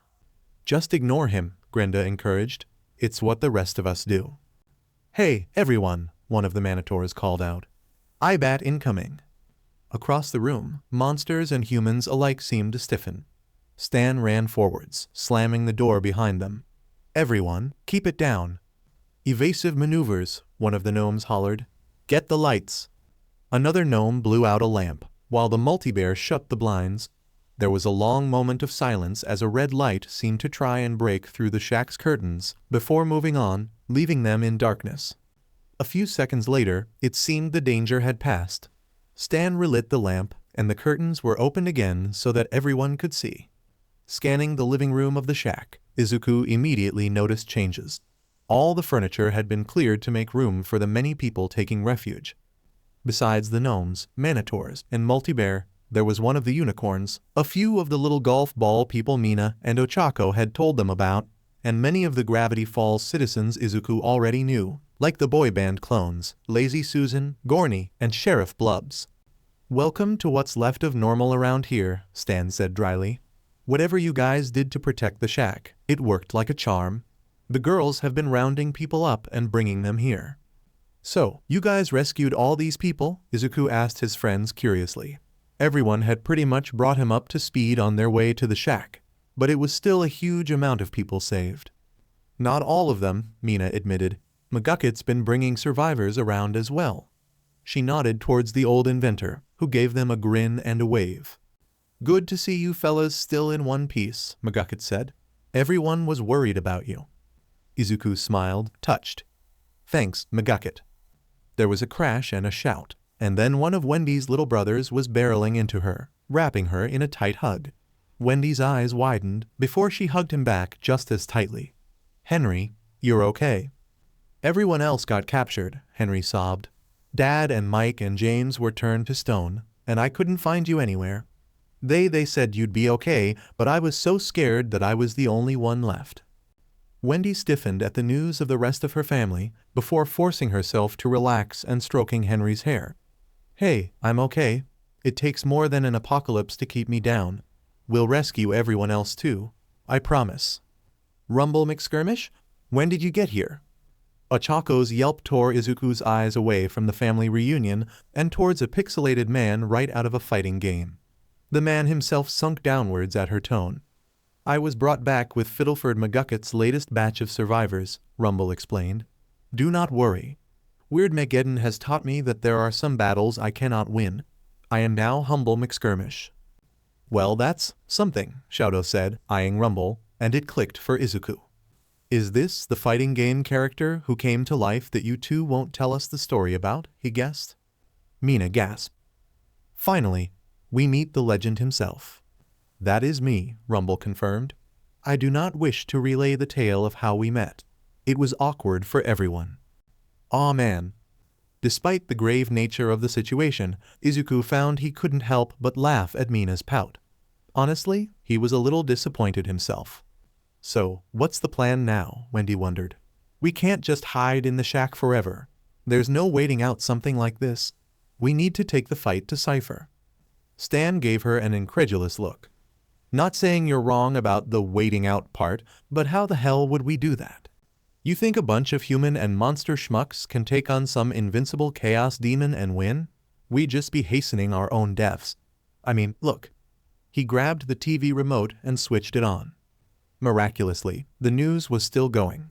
Everyone gathered around to see a haggard-looking Sandra Jimenez hiding behind dark stone with glowing rainbow edges.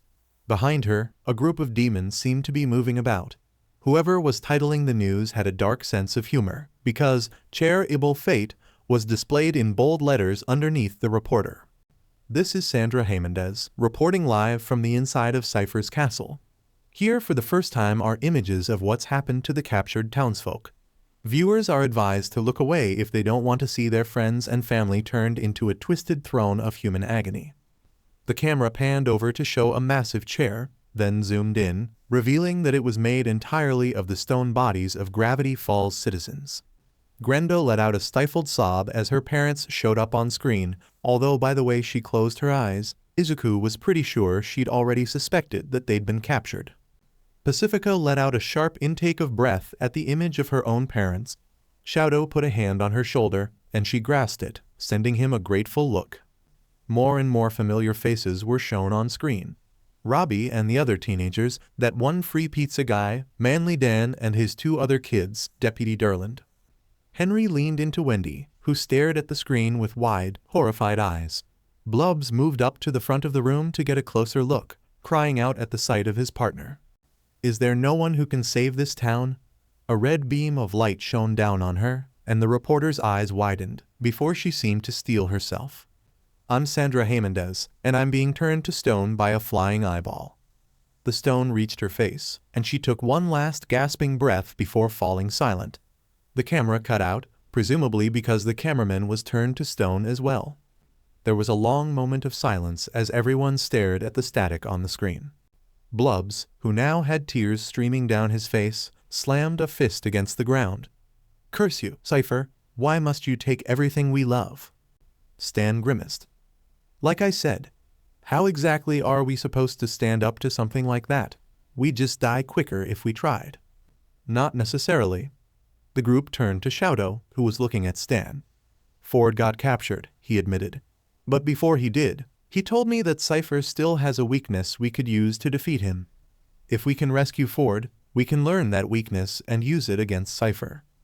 At that, everyone perked up, whispering to each other, looking at them with hope in their eyes, hope that had most likely been destroyed days ago. Everyone needs us, Mina agreed. The only thing to do now is fight back. Cypher wants us to run and hide. He wants us to think he's invincible, Izuku noted. But we know he's not. All of us here, with our combined strengths and skills, have a good chance of pulling this off. This town is all about the weird and unlikely. Everyone here pretty much lives and breathes impossible. How is this any different? We can do this. Ochako grinned at the crowd. Let's save our friends and save the world. The shack erupted in cheers. Stan, however, still didn't seem convinced. How are we going to pull it off, though? We're only safe inside the shack, and it's not like we can take that to Cypher. Whoa, holy hootenanny, flapjacking fiddle banjos. Everyone turned to stare at McGucket, who was slapping the ground with his foot. He paused to take a breath. Sorry. Got a little excited there. His foot tapped the ground even harder, and he slapped it to get it to stop. What I mean to say is, we can absolutely take the mystery shack to Cypher. There we can fight him and rescue Ford. But we're all gonna have to work together on this. Izuku beamed at him. That sounds perfect. How do we do it? Well, the shack is protected from Cypher, right? There were nods all around. So, if we want to have a chance of stopping him, we'll need to fight him with something he can't harm. The implications sunk in. Stan blanched. You're not saying? Robot shack, Mina breathed. a large grin spreading across her face. Fighting robot Shaq that Cypher can't even touch. Oh my god, that's so cool. He's so confident that we could never come up with something to beat him. He won't even see this coming, Shadow agreed, clearly liking the idea. McGucket grinned right back at her. I'll get right to work on the blueprints. Then he turned back to Izuku. Wanna help? You're a really fast learner, especially with that computer project we worked on together. I could show you a couple more things about how to make some cool gizmos. That sounds great, Izuku admitted. I would love that, McGucket. My house, Stan groaned. Ochako patted his back sympathetically. All right, I've made some thingamadiculous robomagics in my time, but this will be the first one that won't be used for evil. Maguk and Izuku set out their plans, and the rest of them leaned over to take a closer look. Shadow scanned the different schematics. These blueprints are incredible. Both of you did great. Probably the greatest invention we've seen yet, Mina agreed. Izuku rubbed the back of his head and smiled awkwardly, while McGucket puffed out his chest with pride. It seems stable, at least, Stan admitted reluctantly, if we can get all the stuff we need for it. Plenty of this stuff is in the abandoned Auto Mart, Wendy told them. With the discount Auto Warriors gone, it should be pretty easy to get as long as we avoid the eyeballs. Ochako tapped one of the blueprints. I can lift people in and out of the dinosaur caves, so we don't need to worry about long climbs out in the open. She paused. Also, I think I saw the pterodactyl flying around, so at least that won't be lurking down there. Suze raised a hand. Question, does it have any gun swords? I watch a lot of anime, and trust me, we're gonna want some gun swords. McGucket squinted in confusion. What's an anime? Suze put a solemn hand on his shoulder. We have much to discuss. Let's split everyone up into teams, Izuku suggested. We'll need a group to watch the shack at all times. They can also work on assembly within the safety of the shack's area. McGucket and Stan. Both men nodded. We'll take care of it, Stan promised. Make sure no idiots get killed while making this thing. Right. Another group will raid the discount Auto Mart, as well as the dump, which could have whatever we can't get from the former. The Manitors should probably be a part of that, since they can lift a lot of the parts we need. He paused, looking up. I mean, if that's okay with you guys? One of the Manitors nodded, while the other flexed impressively. It's perfect. Great, he turned to Wendy and Shadow. Since you two were already at the Auto Mart, maybe you could lead that group? Shadow nodded, and Wendy gave him a thumbs up. Leave it to us. It would certainly be a lot easier now that they didn't need to worry about escaped prisoners and car chases. The dump might be trickier, but it was still manageable. Okay, then the last group will handle the various outings to the more exotic areas to get the weirder parts. Ochako can help with the whole dinosaur bit. Mina, could you help that group as well? Not a problem, she grinned. We've been making our way around the weird Mageddon version of Gravityfalls for days now, so we know where a lot of the big dangers are and how to avoid them. Izuku smiled back. Perfect. Suze and I can help McGucket here and make any last-minute adjustments to the plans. You're good at this, Shadow noted. Izuku blushed awkwardly. Thanks. It's not really a big deal though. Stop selling yourself short. Shadow ignored Izuku's sputtering and turned back to the crowd. Right, let's get organized into our groups. Operation Save Ford and Stop Cypher is a go, Ochako cheered. Nabbing parts from the Automart was fairly easy.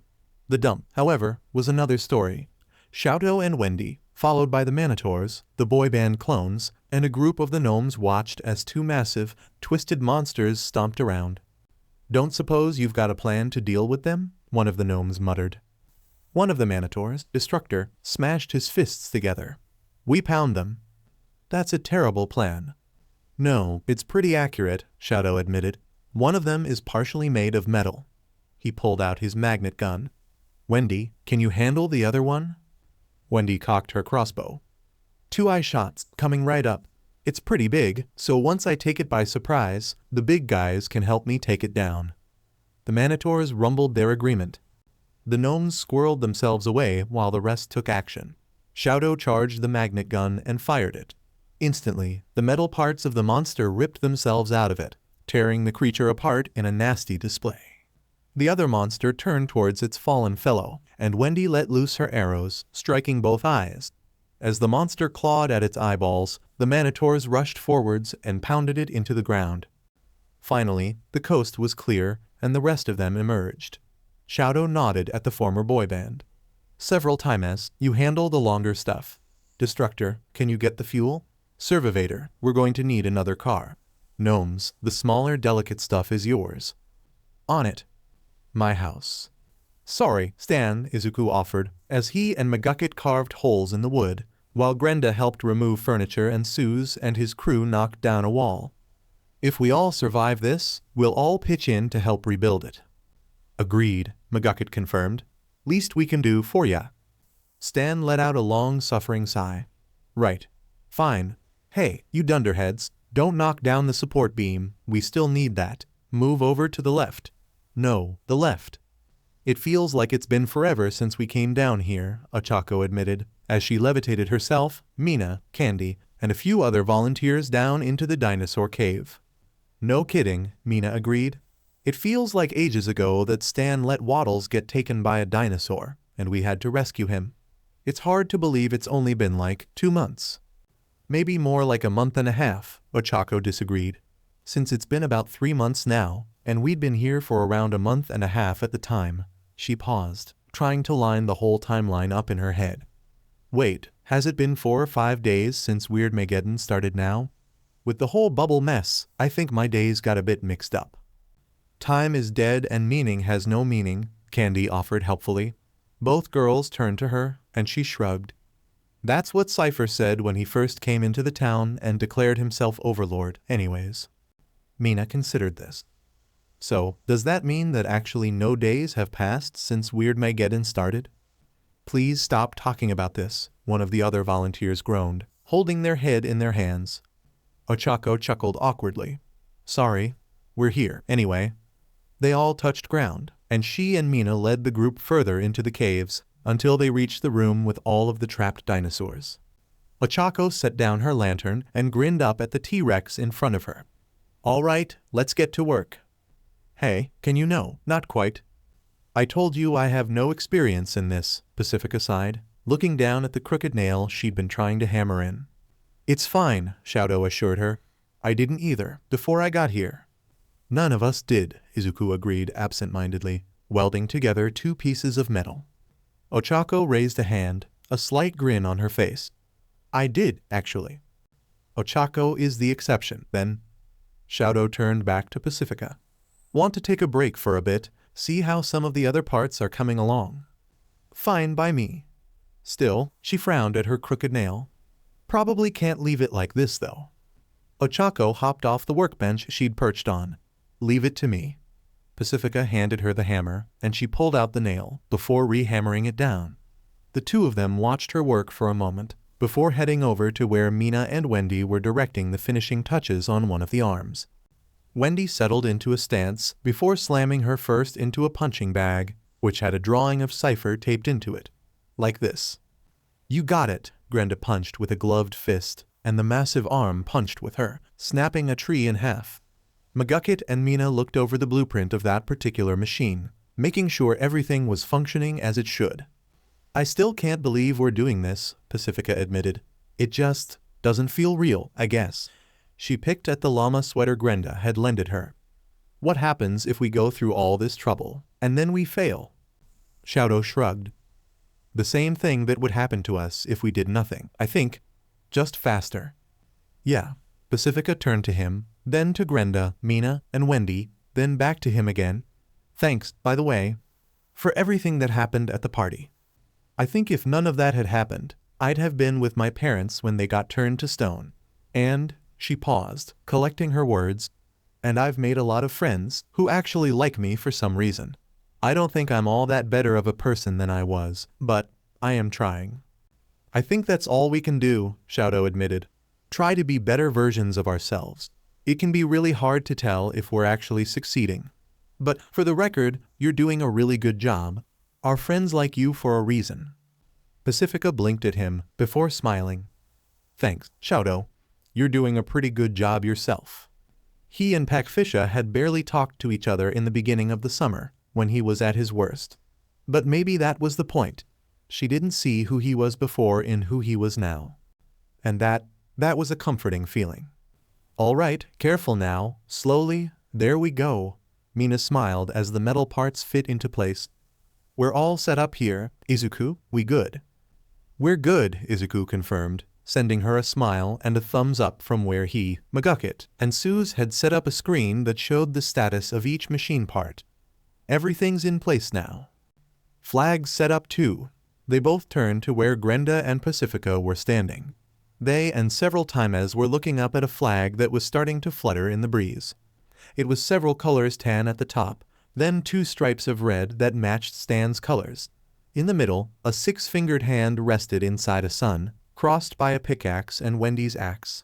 In one corner was a pine tree, and in the other corner was a lightning bolt. A question mark was in the very center, and underneath everything was a shooting star. The words, "Take back the falls," stood out in bright letters. Mina grinned at the sight of it. It's perfect. We'll fly it high while we kick Cypher's ass. Damn straight. With everything set up, everyone bunkered in for the night.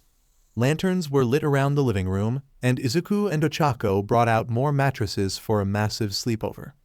The gnomes all huddled together, while the Manitors and the Multibear compared stories. Henry was leaning up against Wendy, who was chatting with Suze and Magukit. The mystery crew, Candy, Grenda, and Pacifica all sat in their own little circle.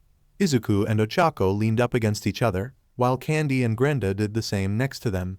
On Izuku's other side, Mina was whispering something to Shoto and Pacifica, Waddles curled up in pig form under her arm. Ochako stretched comfortably. You know, I think today was the best day of the end of the world. I think we've got a real good shot of beating Bill and winning back our future tomorrow. There was a murmur of agreement around the small circle. You know, I never thought I'd say this, Candy admitted, but at this point I'm almost excited for school to start again. At least then we'll have made it past the end of this summer. Grenda snorted. You sure about that? Which is worse, the apocalypse, or 9 months of algebra? Candy considered this. You make a compelling argument. She's not wrong though, Izuku murmured. Candy, I mean, at this point, I'd settle for anything that isn't constant blood rain and insanity. Which is why we're going to win tomorrow, Mina insisted. Chins up, guys. We need a good attitude going into our fight. Shoto made a noise of agreement, before frowning slightly. Have any of you seen Stan tonight? There was a pause as all of them considered this. He's definitely in the house, Pacifica confirmed. I saw him moving towards the kitchen a while ago. Shoto nodded and stood up, making his way towards the kitchen. Curiously, the rest of them followed. Stan was, in fact, still there, nursing a pit cola. He didn't even look up as they entered. Kids. Izuku took in his disgruntled expression. What's wrong? What makes you think something's wrong? There was a pause as all of them, even the 3 that had never lived with Stan, gave him a flat expression. Finally, Stan relented, sighing. It's Ford. I already saved him once, if you'll remember. And he still hasn't thanked me for that. Now he's in trouble again. He might be dead, for all we know. If he isn't, chances are we bust in to save him, and he'll still find a way to put everything that goes wrong on us. The can bent slightly under his grip. On me. This is a lot different than last time, Shoto said. If he's somehow mad at you for this, we'll tell him off. Don't tell me you're not worried about him, Mina added. Stan grit his teeth, slamming his cola down. Of course I'm worried about him. I just got him back, and now he's gone again. That doesn't mean I can't also be pissed at him. That's fair, Izuku admitted. And we'll definitely tell him off if need be. But both of you need to be cool tomorrow, okay? If we can't pull this off, no one will be able to apologize to anyone. Stan let out a long sigh. Right.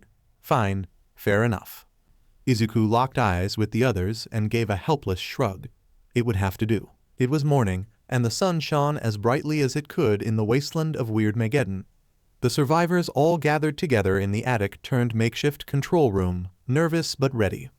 Magukit grinned at the assembled crowd. All right, fellers, let's hope this turns out better than my other inventions. Everyone ready? Izuku took a deep breath and turned to Mina. All right, now. Mina cranked the newly installed wheel. The lights signaling the shack's power went on, and everything rumbled.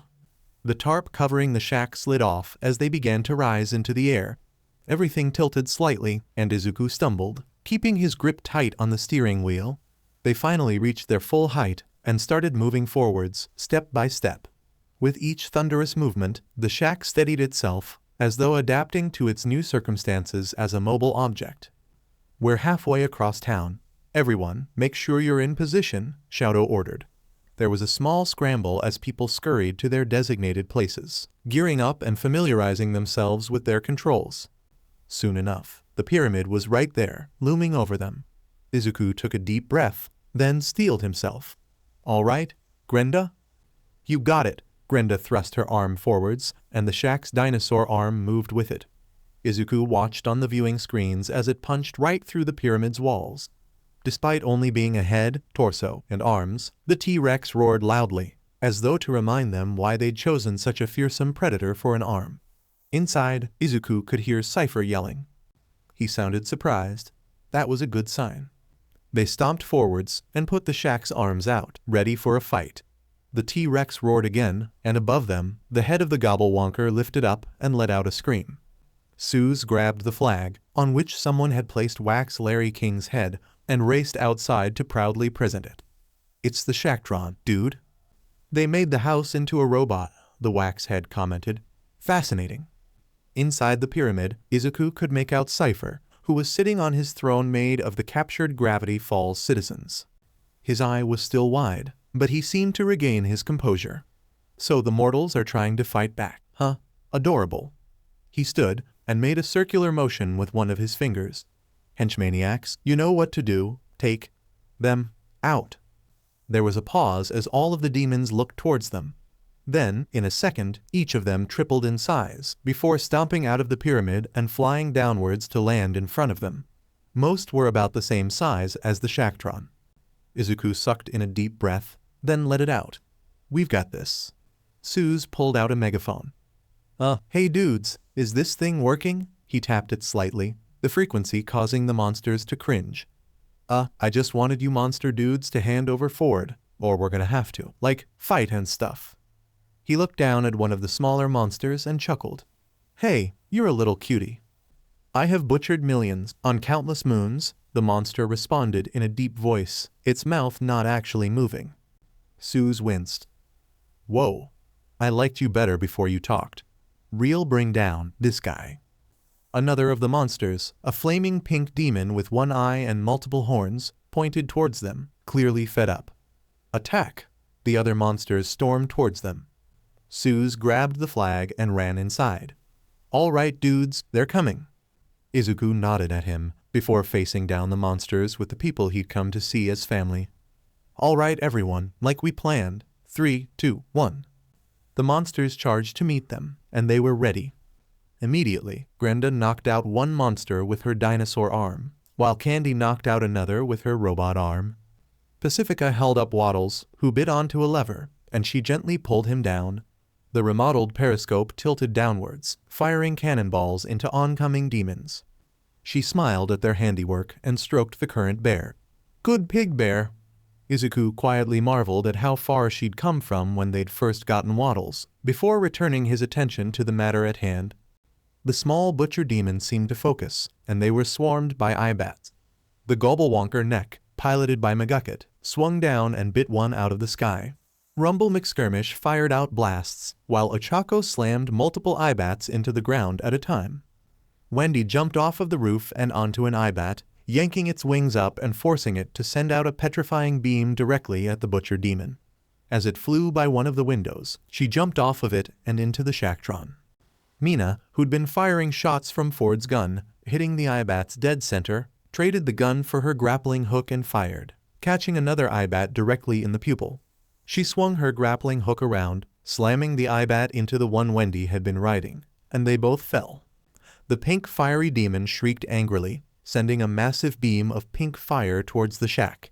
Shoto met the beam with his own blue flames, which collided in the center in a massive explosion.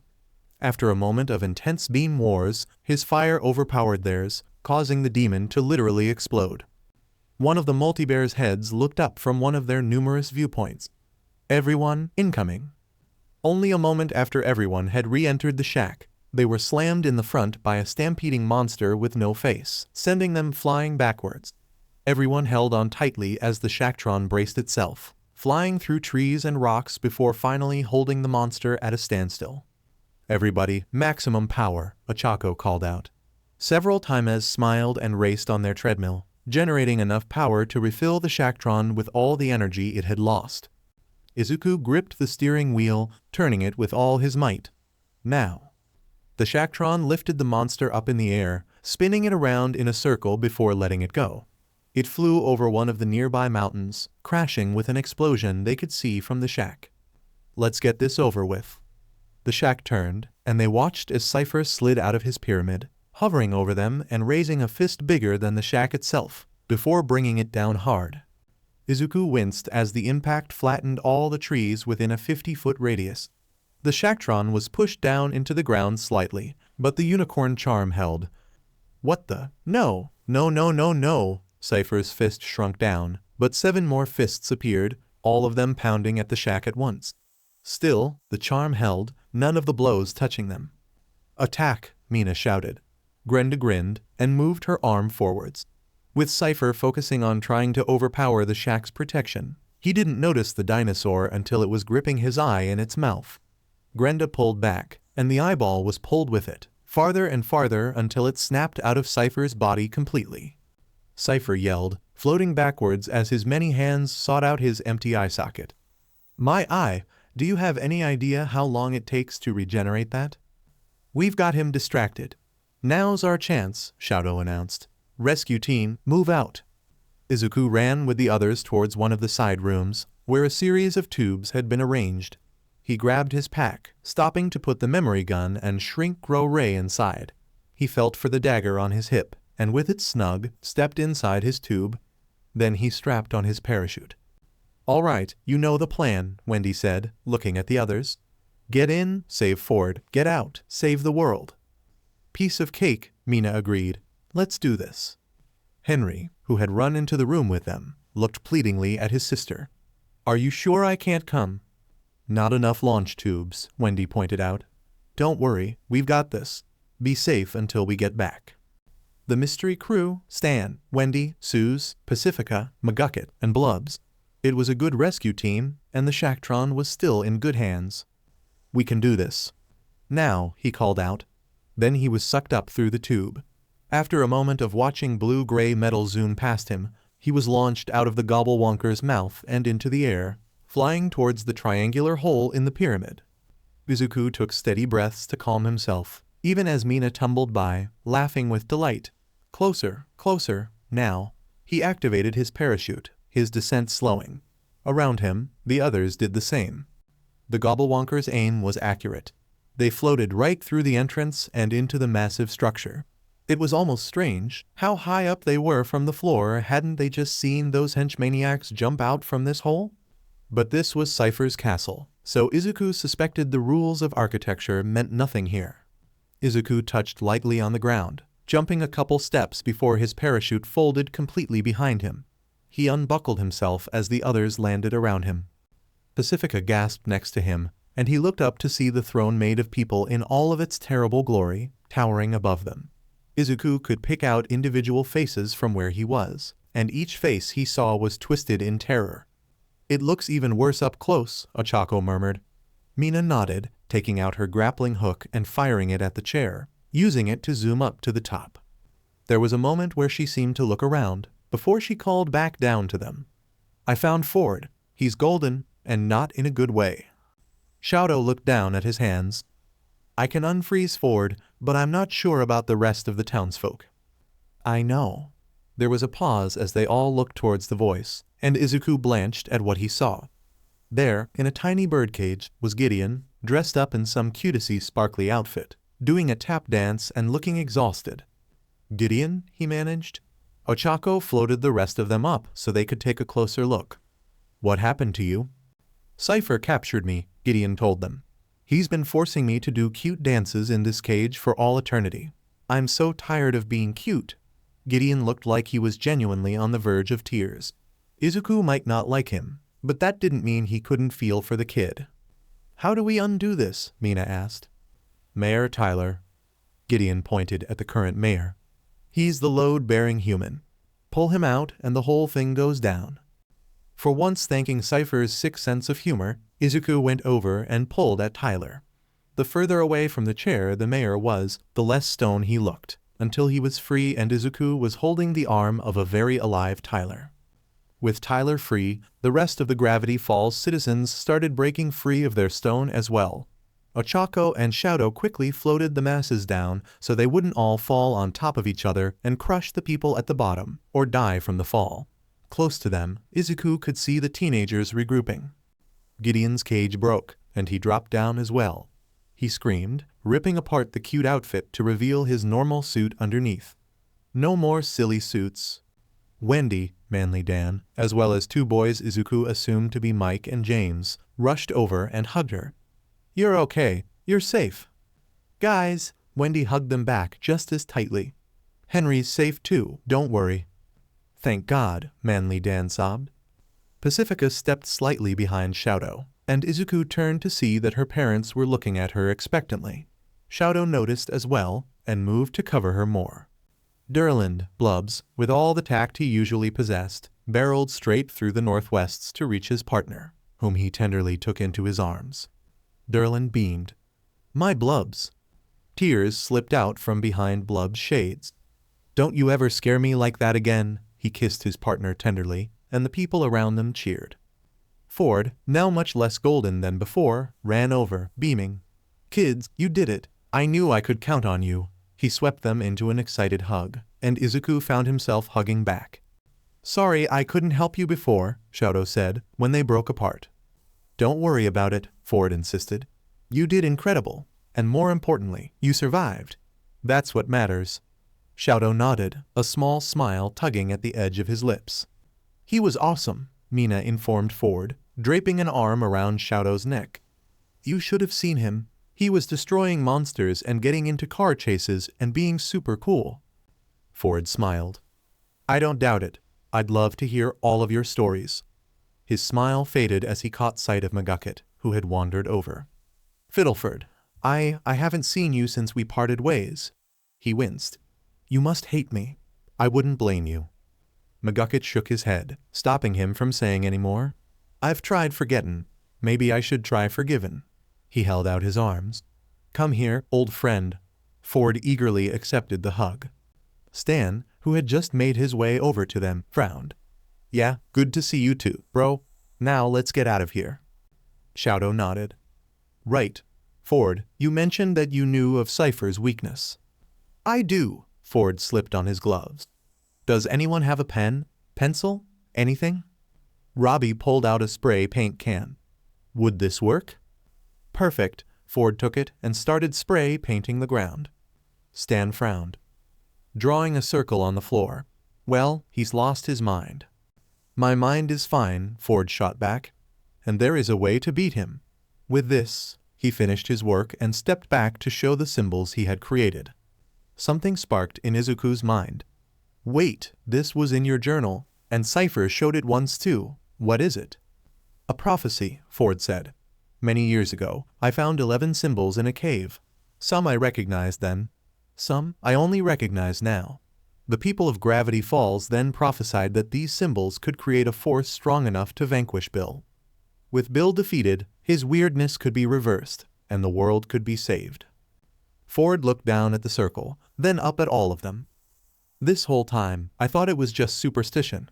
But seeing you all here now, I finally understand that it's destiny.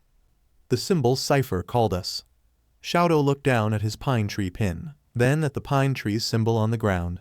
Mina held her shooting star necklace in her hands and gave its painted mirror image a wide-eyed look. Ochako stepped onto the sun symbol, and Izuku found the small lightning bolt. "A question mark? This one's unsolvable." Then Suze smiled at his shirt before joining the circle. "The tent of telepathy sign must be Gideon," Wendy noted. Gideon stepped onto it in between Izuku and Mina and smiled shyly at Izuku. "Friends?" the boy offered, more genuine than Izuku had ever heard him. For real, this time. Izuku gave him a smile. I think we can try, at least. Gideon beamed.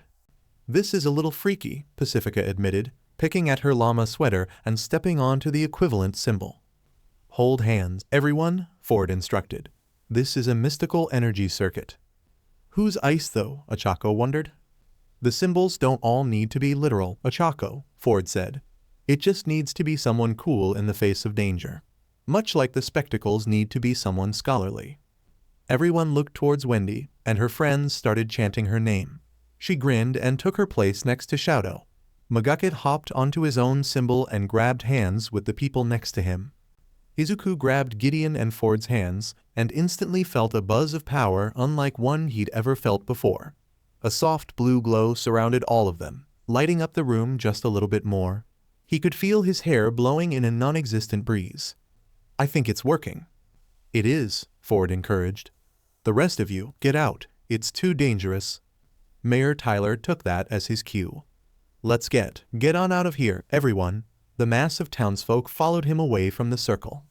There was just one space left, and the symbol was the one on Stan's fez. Everyone looked towards him. Stanley? Ford asked, holding out his hand. Stan glared at it. Fine. On one condition. Say thank you. Ford paused. What? I spent 30 years trying to get you out of that dimension, and you haven't thanked me once, Stan snapped. You want me to shake your hand? Say thank you. There was a long moment of awkward silence before Ford sighed.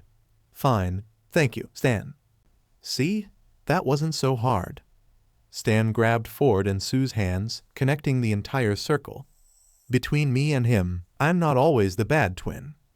Him and me, Ford muttered. Grammar, Stanley. I'll grammar Stanley you. You stuck up. Stan let go to shove his brother, who also let go as a consequence. Izuku saw an incoming flash of yellow, and his heart sank. Both of you, stop. Oh ho ho ho. There was a pause as they all looked up, Cypher looming over them. Don't you brainiacs know the Zodiac only works when you all hold hands? And what's better, you brought all the threats to my power in one easy-to-destroy circle. Cypher sent out a wave of fire, which Shadow burned up the spray paint circle.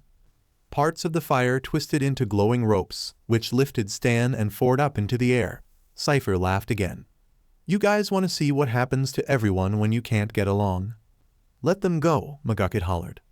Gideon stepped up next to him. You've gone too far, Cypher.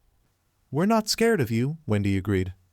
Oh, but you should be, Cypher snapped his fingers. Izuku spun around to see his friends go limp, eyes rolling into the backs of their heads. Then everyone except him, the other mystery crew members, and the pines vanished, before reappearing as terrified tapestries on the walls. Izuku stared at their faces in horror. Then Cypher turned his attention to the four of them.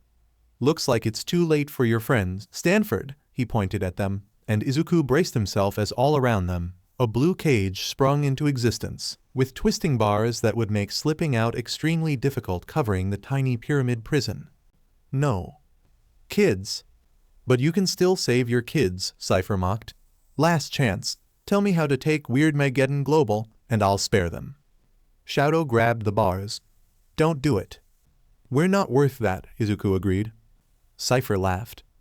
Maybe you kids don't think so, but these two sure seem to. Let's talk deals, Sixer. There was a horrible moment of silence while Cypher focused on the twins. Izuku looked at the other three. Over the past 3 months, they'd become his best friends. More than that, they'd somehow become family, just like Stan and Ford had. They'd been through unimaginable horrors together, and until now, they'd always come out on top. Maybe their luck had finally run out. They all met each other's eyes, and Izuku knew they were each thinking the same thing. You know, Mina finally said, a small smile on her face.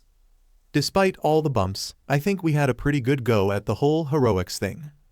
We did, Shadow agreed quietly. And we did it together. No one I'd rather face the end of the world with, Ochako chipped in.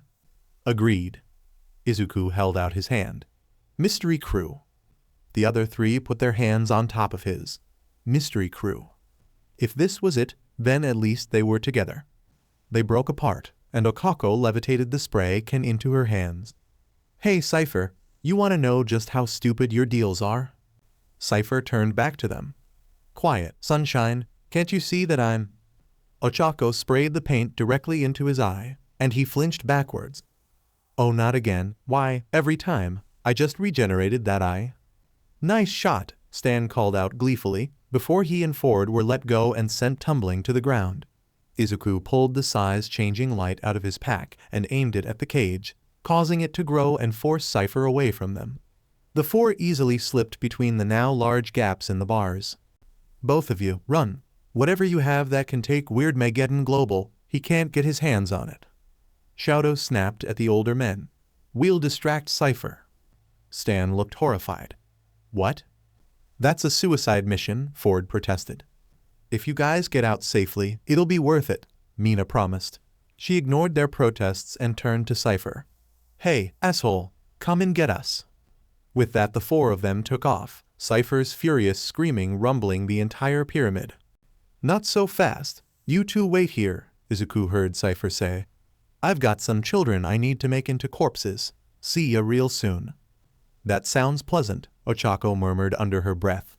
Izuku risked a look back to see Cypher crawling after them. His body was red now, and separated into 3 tiers, each tier having rows of glowing yellow teeth as large as a grown man and black tongues that were even larger. 6 arms and 2 legs helped him scale the walls even better. He looked less like a triangle at this point, and more like an abomination. Pillars crumbled under Cypher as he chased after them. When I get my hands on you kids, I'm gonna disassemble your molecules. Izuku drew out his dagger and activated one of the final runes he'd never had the time to learn about. A beam of light shot right from the dagger and into Cypher's eye, sending him screaming and stumbling again and buying them more time. They reached a dead end and looked around to find that the only path was straight upwards. Mina shot her grappling hook, while Shadow levitated himself and Ochako levitated herself and Izuku upwards. Cypher was back, crawling after them again. You've tricked me for the last time. They reached the top, running through stranger and stranger geometries until they finally found themselves at a true dead end. You know, I'm starting to think there's no way out of here, Izuku noted, listening to Cypher's rumbles getting closer. Easy. Mina approached the wall. Like Stan always says, when one door closes, find a nearby wall and bash it in with brute force. She lifted her leg and knocked the wall down with one kick. Now let's round up the townsfolk and shit. Izuku looked outside to see the shack completely destroyed. The remaining monsters surrounded their friends with demented grins. We need to get down there. Peekaboo, Cypher's voice rang out. A second later, Izuku found himself floating in the air, unable to move. Ochako's hands glowed, before fizzling out. Cypher snapped up her and Izuku in one hand, and Shadow and Mina in another, before moving through the pyramid, tunnels twisting until they were back in the entrance, where Stan and Ford were stuck in another cage. All right, Ford, he announced cheerfully. Time's up. The 4 of them struggled desperately in his grip as he waved them around. I've got the kids. I think I'm gonna kill one of them now, just for the heck of it. His eyes flashed with their symbols, faster and faster. Eeny meeny you. Wait. They all looked down at Ford, who was glaring up at Cypher. I surrender. There was a horrible silence. Good choice, Cypher said, and suddenly Izuku was falling to the ground, automatically landing in a roll. Don't do it, Ochako called out desperately. Please, Ford. He'll destroy the universe, Shadow added. We're not worth that. Ford looked away. It's the only way. Around them, the cage faded away, and Stan was tied up again, forced onto his knees. Ford looked up at Cypher. My only condition is that you let my brother and the kids go. Fine, Cypher agreed easily. He won't hold up his end, Izuku shouted. Don't trust him. Still, Ford walked forwards, standing face to face with a now much smaller Cypher. Cypher held out a hand wrapped in blue flames, and Ford shook it. Cypher's physical body turned to stone, and a transparent projection of him floated upwards, and then towards Ford. There was a flash, and then Ford sank to his knees, clearly in his own mindscape. The bonds around Stan disappeared, and he stood up, grabbing the memory gun out of his suit. It was then that Izuku saw the 6th finger that had been tucked inside Stan's 5-fingered glove. Shadow's eyes widened at the same time. Ford? Ford took Stan's cap off and nodded solemnly. Stanley came up with this plan, he murmured, fiddling with the memory gun. If we can erase him in the mindscape, he'll be gone for good. The horror of what was about to happen set in, followed immediately by the realization that at this point, it really was the only way to stop Cypher. Ford pointed the memory gun at Stan, hand shaking, and fired. So alright folks, that's all for today. Stay tuned for part 8. Do subscribe, like and share for more such videos. Also check out the story and author jkawsome on FANFICTIONnet. Press the bell icon to be notified first on release. See you in the next video. Till then, goodbye.